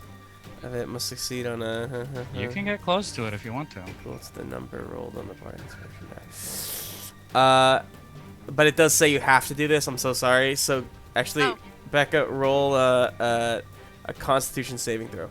What? What? I thought you were helping me. Well, I thought it was too, but it says the target and each creature of your choice. So I don't get to choose if you get to use it or not. Right. This is so weird. Yeah, man, why am I rolling so low? That was a 4 both times. Is that just my... No? I think that's broken. Beyond hates me. You rolled a natural 1 twice in a row? Yeah. Dang. Oh, Are you... And Prim's not having a good day. I don't know The what's... Mage Hunter has hacked into the system. Yeah, Yeah, sometimes that's that just happens. bizarre. We've all been rolling rough. yeah, the first Eldritch Blast was a natural 1 too. That's the third natural 1 you've rolled in the last, like... Holy 3. shit. Let's all think back to those first rolls. Whenever you did really good at that Yeah, study that is session. very true. Yeah, Wasn't we that kicked nice? butt. We're good. Well- We're good students. We're bad adventurers. Yeah. Well, I guess you take 4 points of thunder damage, Prim. Ah! God. You were helping me! I don't know. I didn't create this rule. I think it's stupid, but whatever. So she tries that and just... and she's just like... She's like, oh my god, this is so hard. I'm starting to think the rhyming thing isn't working. Awesome. Ophelia, you're up. All right, Ophelia is going to clutch her holy symbol, which is around her neck, and she's going to say, by the power of mistrust, Oh.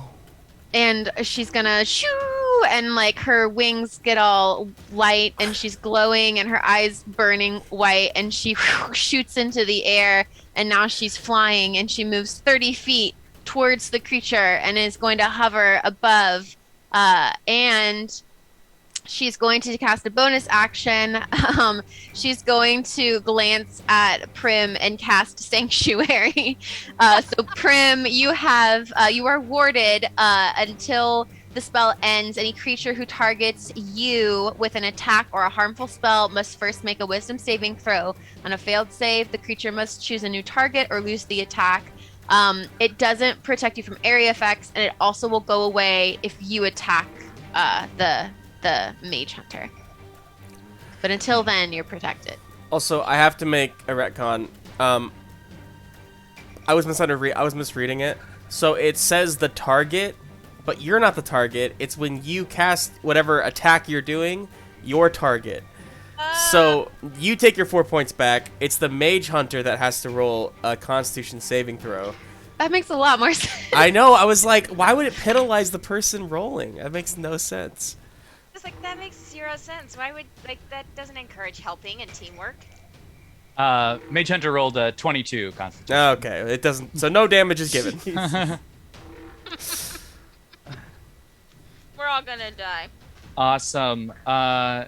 Good. So you're hovering like right above then, Ophelia, Mhm. yes? Yeah. All right. Pip, you're up. And you're both kind of next to each other in the sky there. So I'm going to I'm going to cast Ray of Sickness again. I'm gonna do the attack. 19 plus 5, 24. Woo! Yeah, that'll do it. Hit. Okay, and then 2d8 poison damage. So that's gonna be 6 points of poison damage. And can I use that creativity thing to add to my damage, or is that just for ability rolls, Justin? A little. You orb. can't. Yeah, you can't add it to damage. Okay. It's for ability checks, attack rolls, or saving throws. Cool. So that's 6 points of poison damage. Awesome. So the Mage Hunter does kind of just throw up a little bit. Okay, dope. Cool. And then that's my last spell slot, so I'm out of spells. Uh-oh. I don't have any bonus actions. I don't think that I can do now. So I'm going to. Am I within melee range? Within melee range. You are what's your flying speed? 40 feet. Yeah. I mean, you could take your movement to get into melee range. Okay, so I wanted to kind of keep my distance a little bit. So I'm gonna just go get back like another 15 feet. I'm gonna move backwards like another 15 feet so that I can just not get caught by that tail again if it tries to come after me. Oh, I'm so sorry. You meant, are you in melee range of the Mage Hunter? Yes. No. Yeah. No, the Mage Okay, Hunter cool. could not reach you where you are right now. Okay, cool. So I will just kind of stay there near Ophelia, and that'll be my turn. Awesome. It is Toby's turn. Okay. All he's got is a sting, so we're gonna go for it again. Sting it up. 6. A 6 to hit. Yeah, just keep moving. Just move along. Oh. Awesome. So the Mage Hunter saw you, Horatio, kind of jump behind the shed. And so it sees the two flyers and can't get to them at the moment. So it is going to head towards you, use all of its movement, and it is close. What's up? I'm sorry. That's okay. Oh, never mind. She did. You did roll with advantage earlier, Rebecca, right? Because that was from the guiding light. Okay, cool. Guiding bolt. Okay, never mind. Sorry. Keep going. That's okay. So the Mage Hunter. So you're kind of hiding behind the shed.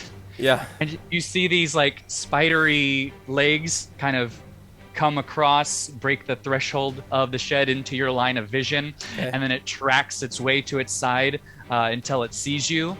And then it's going to rear back one of its claws, and it is going to attack you.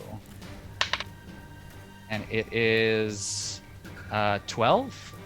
12 will miss. Hey, all right. So this claw comes like shooting down right where you are, but you're able to like kind of sidestep it a little bit with your fast rabbit feet. Technically speaking, I should have checked to see if it would have hit one of my duplicates, but it would have still missed any of my duplicates as well, so it doesn't matter. Awesome. And that's also why it missed, because it was like, I don't know. So it just kind of, it's very confused and stabbing blindly, and it just misses everyone. So all the duplicates are still there, yeah? Yep. Awesome. Great. So it is Pip's turn. Or no, sorry, it is Horatio's turn. Okay. Horatio. So I'm right next to it, right? Yes. Okay.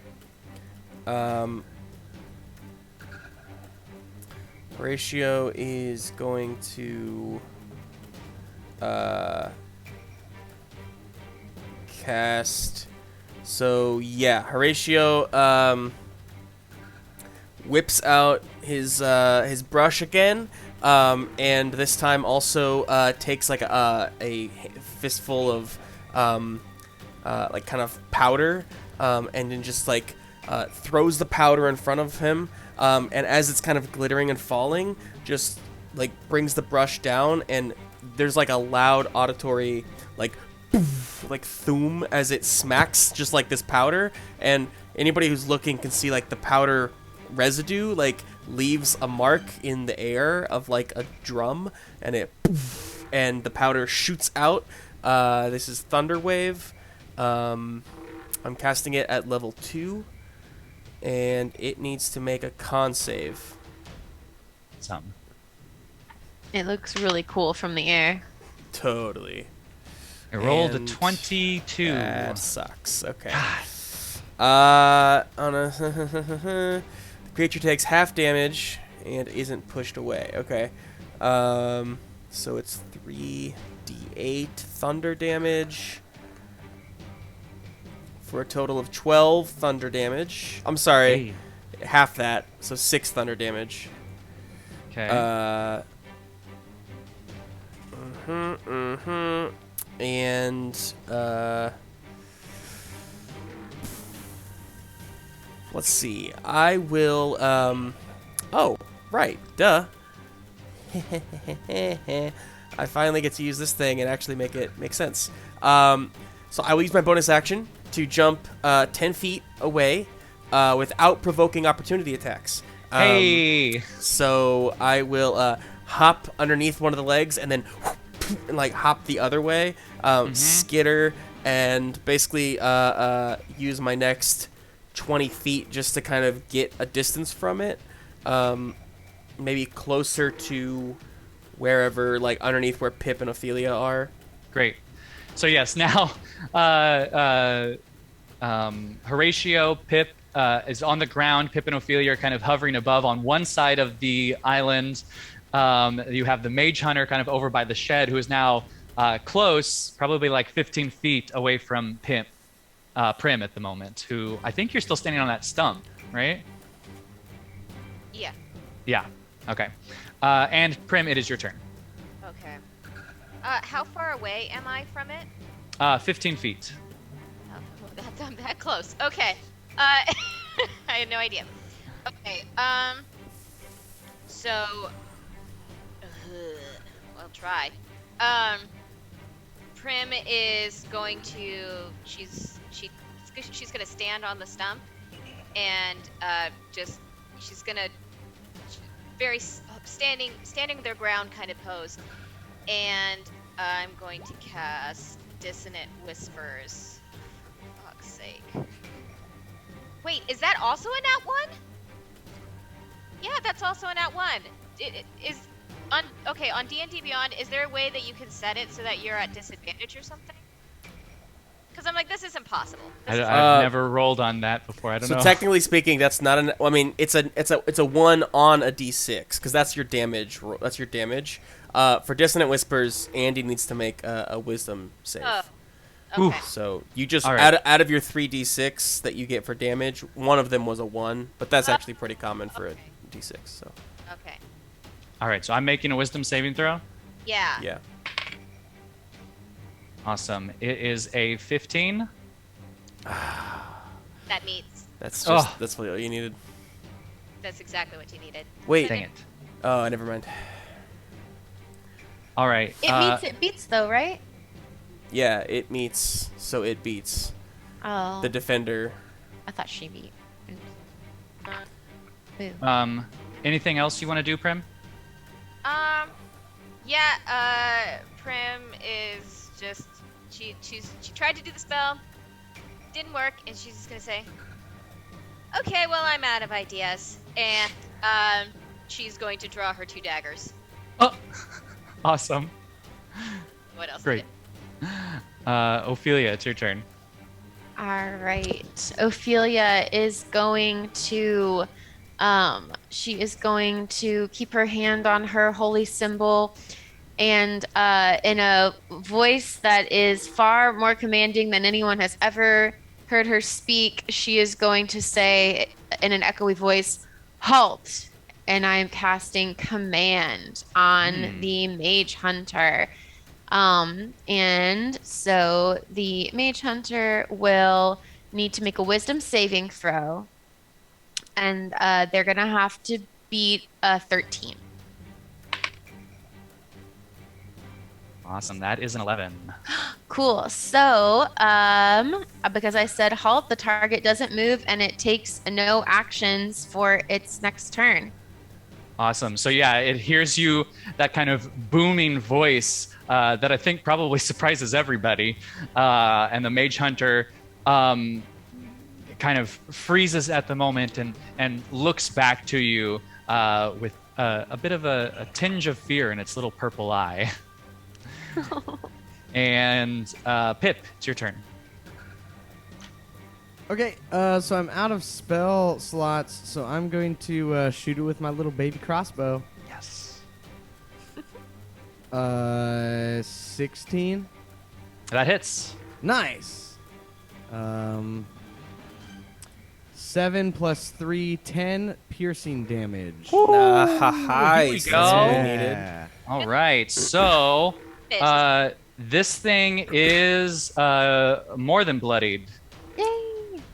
It's Nice. starting. You see that that little tiny. Is it smaller than a normal arrow too? Yeah, it is. It's like Awesome. so. I'm like 2.5 foot. So like across the crossbow bolt is probably like half size. Mm-hmm. So I would assume maybe it's like so small that like it goes through and like really gets deep in there, like deeper than a regular arrow. Yeah, would. it has kind of natural armor, but you're able to get it like right in between where armor meets armor, right in Yeah, that yeah. seam, and Cool. get to the fleshy underbelly. Ooh. So that's all I can really do on this turn. So I just shoot him with the crossbow and then that's Awesome. my turn. Excellent. It's Toby's turn.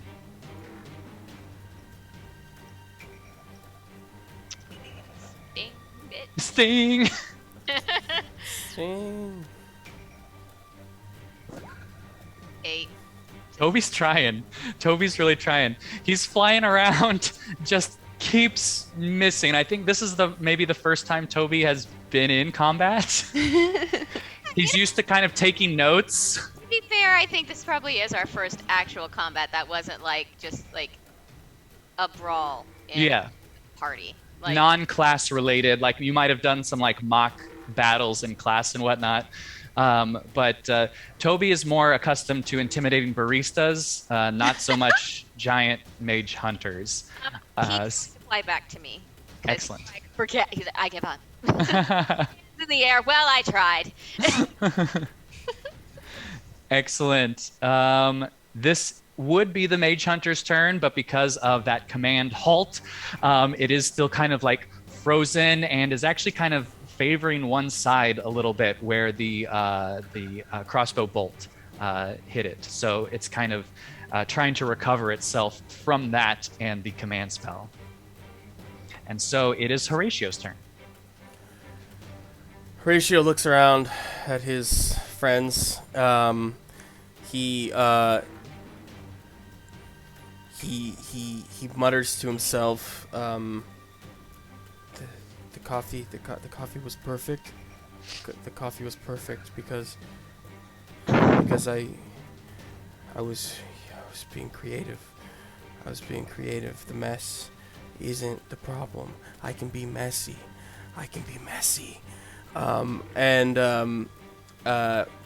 Takes instead of his like paintbrush like normal, he just reaches both hands into his like paint supply, and just pulls his hands out and then just starts slashing with his hands in the air, doing a similar spell from before, but this time just like big sweeping motions that aren't as pretty and pristine and like practice, just like huge motions, and then just like with a big yell, just pushes another chromatic orb out.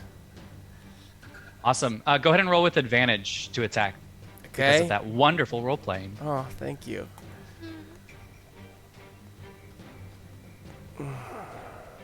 Still a 14. That doesn't hit.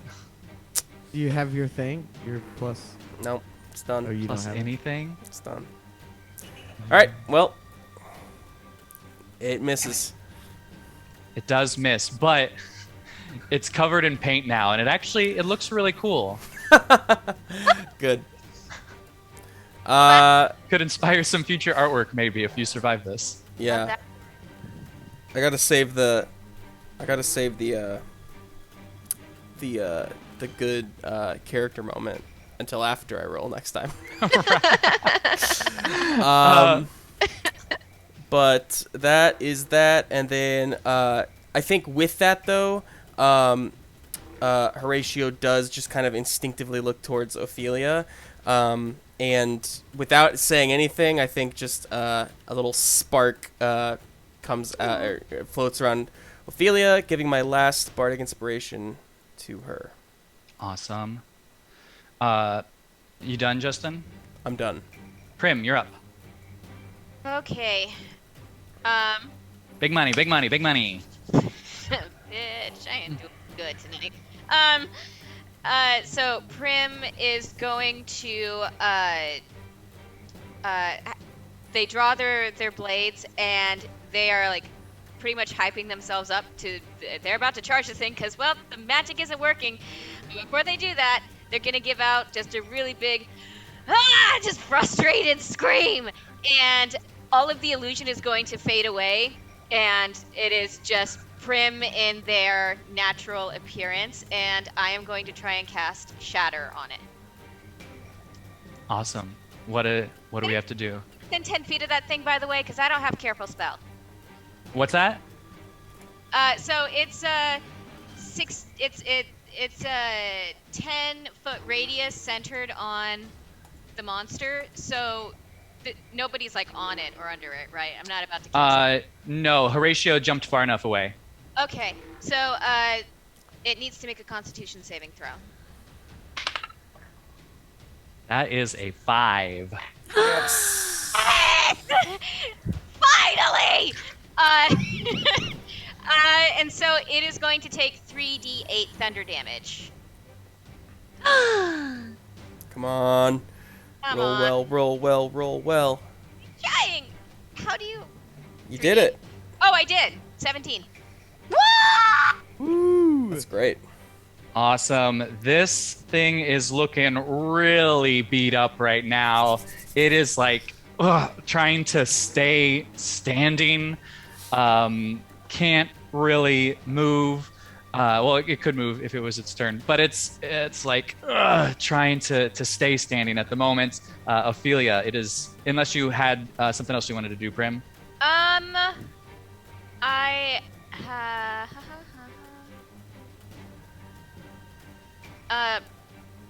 yeah.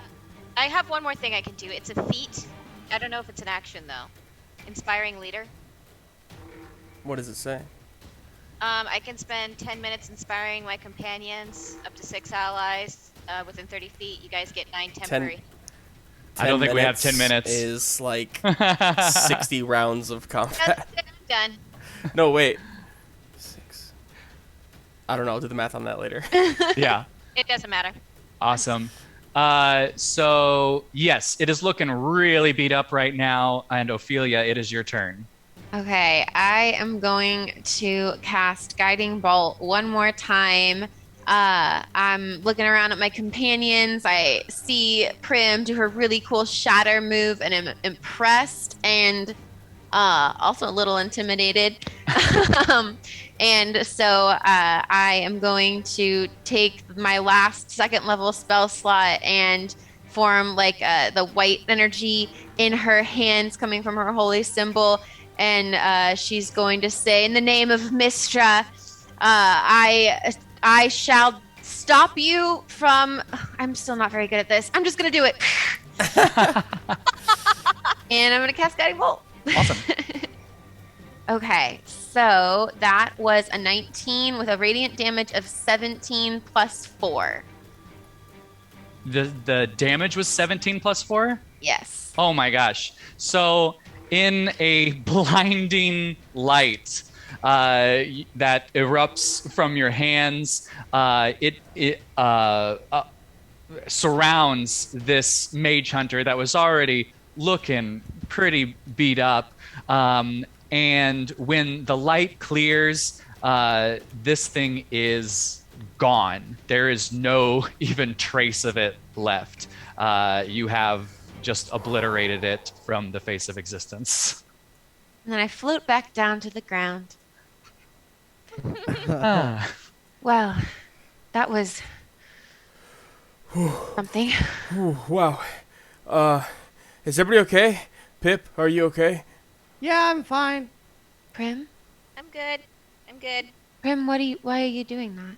It just takes me a minute to get my face back on. It's been a hot minute since I've dropped it. So, What are you talking about? so,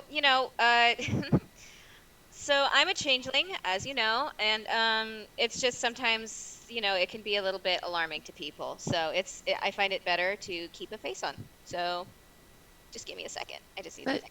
Prim, Mhm. we're your friends. Prim, Yeah.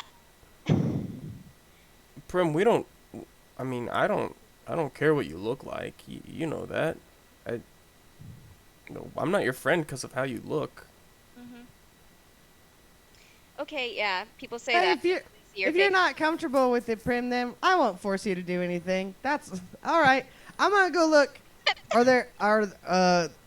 Do I see like the people that got taken or anything that have been missing? Like, are they? So you remember that rope that you saw on the tree?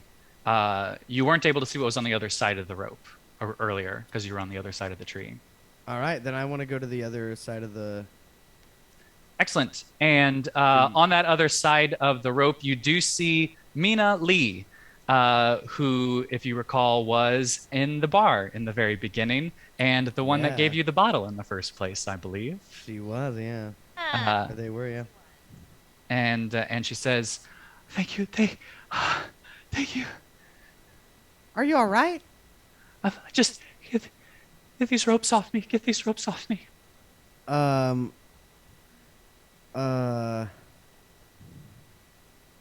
Okay. Ooh, oh man. I'm trying to do something real cool. Mm-hmm. Dang it, I can't do anything real cool. I was gonna use magic tinkering to like turn the bottle into something cool that would be able to be used to get her out of the thing, but instead I will just take one of my crossbow bolts and I'll just cut the rope that's tying her up. Excellent. To get her out. So the rope falls to the ground, and you feel a blade go into your side. Fuck! As no, because you're on the other side of the tree at the moment. Right. But A2? the who you saw as Mina now shifts into a different person. You would recognize that it was a disguise self spell, as this person now transforms into someone who you would recognize as an Auric recruiter, wearing the armor and having the symbol on the breastplate. Oh man. And the Auric recruiter kind of does lean down quite a bit, actually, to go, "You've meddled enough." So did I take? I can't like try to dodge that or anything. Do I take damage? No, from you're it? gonna take. What? 5 damage from that Okay. psychic knife. Cool. Not cool, but all right. Cool. So I'm gonna try to get him back. I'm gonna try to kind of like step back and shoot with my crossbow. Mm-hmm. Take the bolt that I used to cut the rope or whatever and load it real fast. Awesome.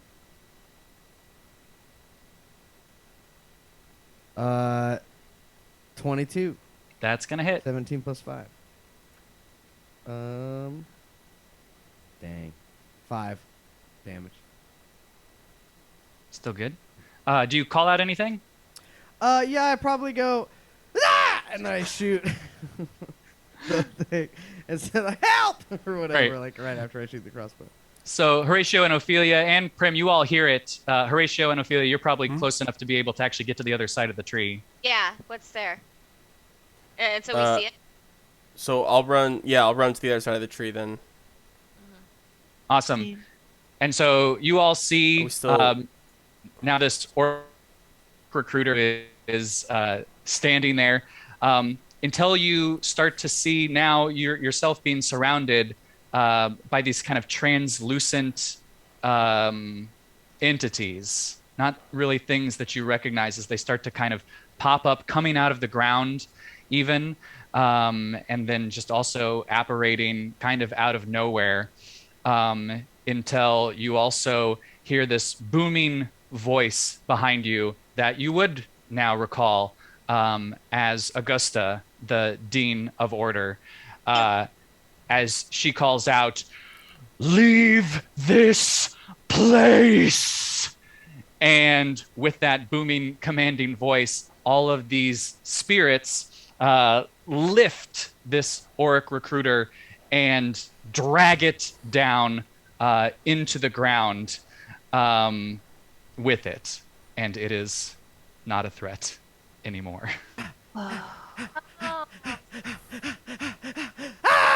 That's what Pip does, because Pip just sees like these fucking like group of spirits like Ghost the movie style tear this person down into the ground, and Pip's like legitimately terrified of what he just saw. Prim runs over and is like, "Are you okay? Are you okay?" She's like they're trying And that's all Pip's just like face. And then you also, all of you now kind of hear a whimpering coming from the canopy of the tree. I'm gonna look over. I'm gonna fly up to the canopy. And there in the tree, you couldn't see it earlier as it's hidden by all the leaves and other things. You see Rhett you see Nina, you see Nora, you see Rampart, who is on the sturdiest part of the tree, like right there in the center. um, and you also kind of notice that they have this kind of sludge kind of on their forehead, kind of spread on their forehead, that's making them kind of. Oh, Dean Augusta, they're up here. Everyone's up here. And I go to start trying to free the closest person.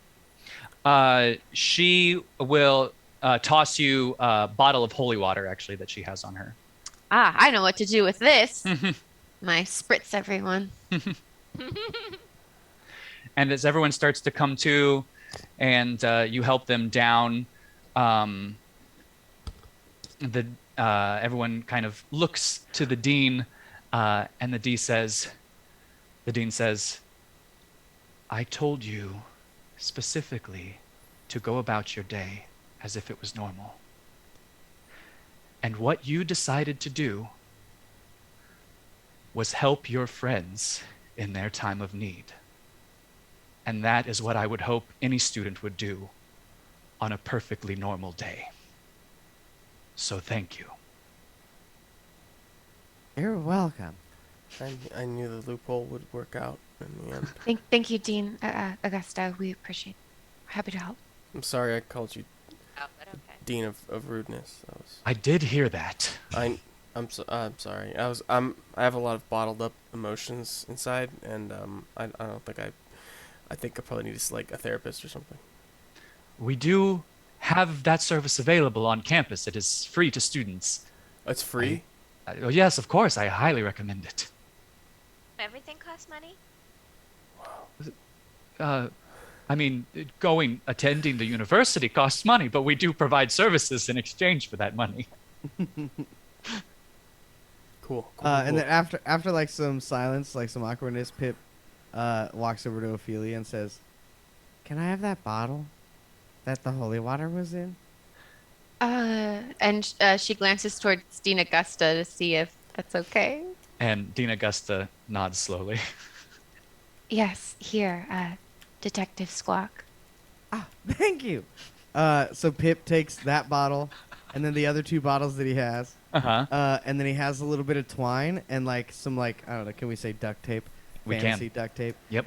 So he like duct tapes the three bottles together, Mm-hmm. and he's going to use magical tinkering to imbue a tiny non-magical object with a magical property of your choice. So it's 5 feet radius of light. So it's going to be like this staff that he's kind of made of light, that he's just like, well, sometimes you can make something out of pretty much nothing. So, and then he like breaks each one off and gives one to Ophelia and one to Prim and one to Horatio and says, "Thanks for your help on this case today. I know that I'm a pretty good detective, but sometimes you need backup in a pinch. So thanks for not letting that thing fucking kill me. I really appreciate it. You're welcome. You're welcome. Absolutely. Sorry for cursing. Dean, I didn't know sorry. you had it in you, honestly. Cursing is fine. We do it all the time. Oh, shit, yeah.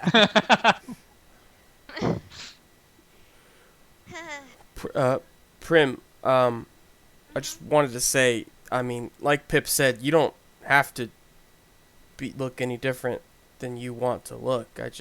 I want you to know that, like, you've all helped me realize that I've been hiding part of who I truly am, and I think that there's something to be said for there's maybe you want to, I don't know what I'm saying. Yeah, you do. Right. I was just saying, if you don't be who you really are, then we're all missing out on that. That's all. Agreed. Oh no, Becca, are you saying something? Oh! Did you lose me? No, you're back now. Oh, God! Thanks. I think I'm still kind of figuring out who I am, though. I wear a lot of faces, and I'm not entirely sure uh, who exactly Prim is right now. Um, but the Prismari thing seemed fun, and I kind of enjoyed the energy. So it doesn't exactly go with what my parents are planning for me, but I don't know, might be fun. And Dina Gusta does kind of say, kind of inserts herself and says, we do have many students that, although they are focused on one college, can take classes outside of their domain. I don't know if I have the attention span for that, but let's see.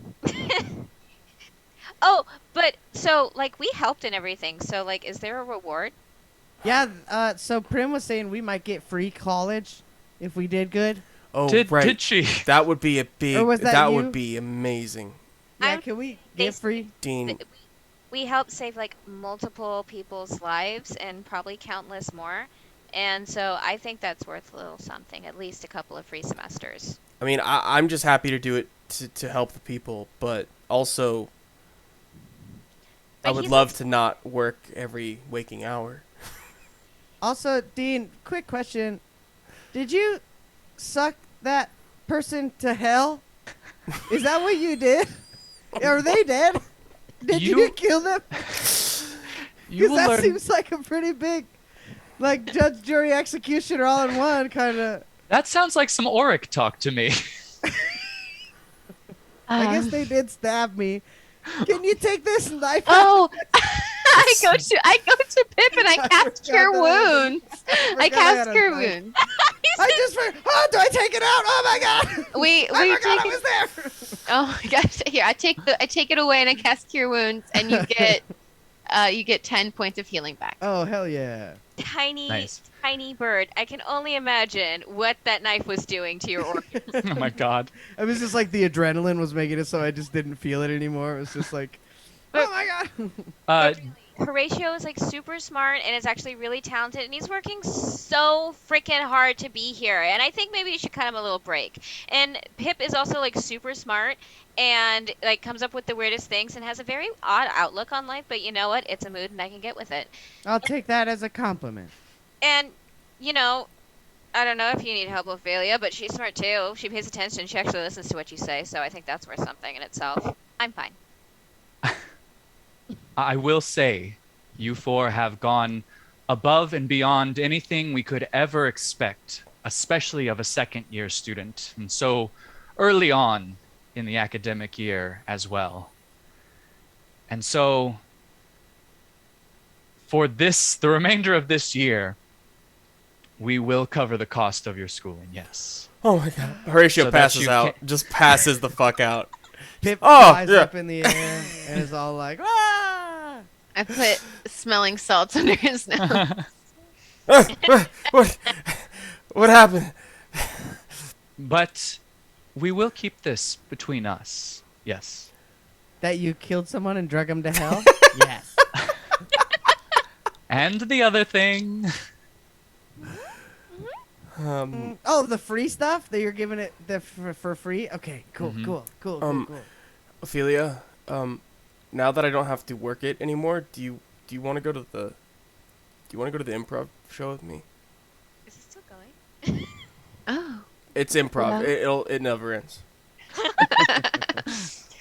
Well, I did find that last night when I went out of my routine, things ended up going quite well, so perhaps I shall continue this experiment in chaos and accept your offer.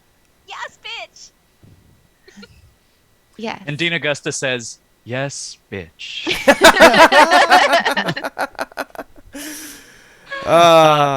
And with that, we start to zoom out of the university. You in Witherbloom, now walking over to Prismari, to the Rose stage, where we see lights and laughter and kazoos, music. There was a whole thing with The kazoos. staples of Oh, improv. we missed it. There was a deleted Lights, scene. laughter, and kazoos. And then we fade to black. Yeah. Andy, good job. Good job, Andy. Good game. That was so Thanks, fun. y'all. There's a lot to keep track of in D&D. There is. Yeah. This is I'm a excited. fun little world, though. The Strixhaven stuff is really fun. There's a lot of cool new things. Yeah, I like these new mechanics. The studying, Mhm. the The studying was really cool. the what's it called? The student the dice, the student dice. the student Oh, dice. yeah, you- yeah. and there's if you're doing a longer campaign with this, they also have like you can earn relationship points. We kind of cut to the Oh, chase sweet. with it and Yeah. just turn it into role playing. But essentially, you can get additional advantages if you like have a best friend or even an acquaintance, or there's sometimes Oh, that's so rivals cool. too that Mhm. you get negative relationship points that then affects how other people treat you on campus. Oh, that's Like awesome. if you have a rival that works at Fire Jolt Cafe, then maybe you're like the last person to get served. Yeah, so they just like built in clicks to the game. That's so fun. That's cool. Yeah, Very so cool. it looks really fun. Cool. Well, And that's it. So I guess it's my job to sign us off. So thanks everyone for watching. This was a lot of fun. Stay in school. our next show, Thank our next Ghostlight show, everybody, will be this Wednesday. It'll be the finale of Monster of the Week Duskfall. We missed last week's episode thanks to crazy weather here in the Midwest. But our finale will be this Wednesday, 7:30 p.m. Central. Don't miss it. It's gonna be wild. And Awesome. yep, that's it. So again, right. if anybody wants to, you can donate to the cause, and by the cause, I mean to us, at our Ko-fi page, and you can find that in the chat. But outside of that, thank you for watching. Bye, Bye, everyone. Thanks, everyone. See you. Bye.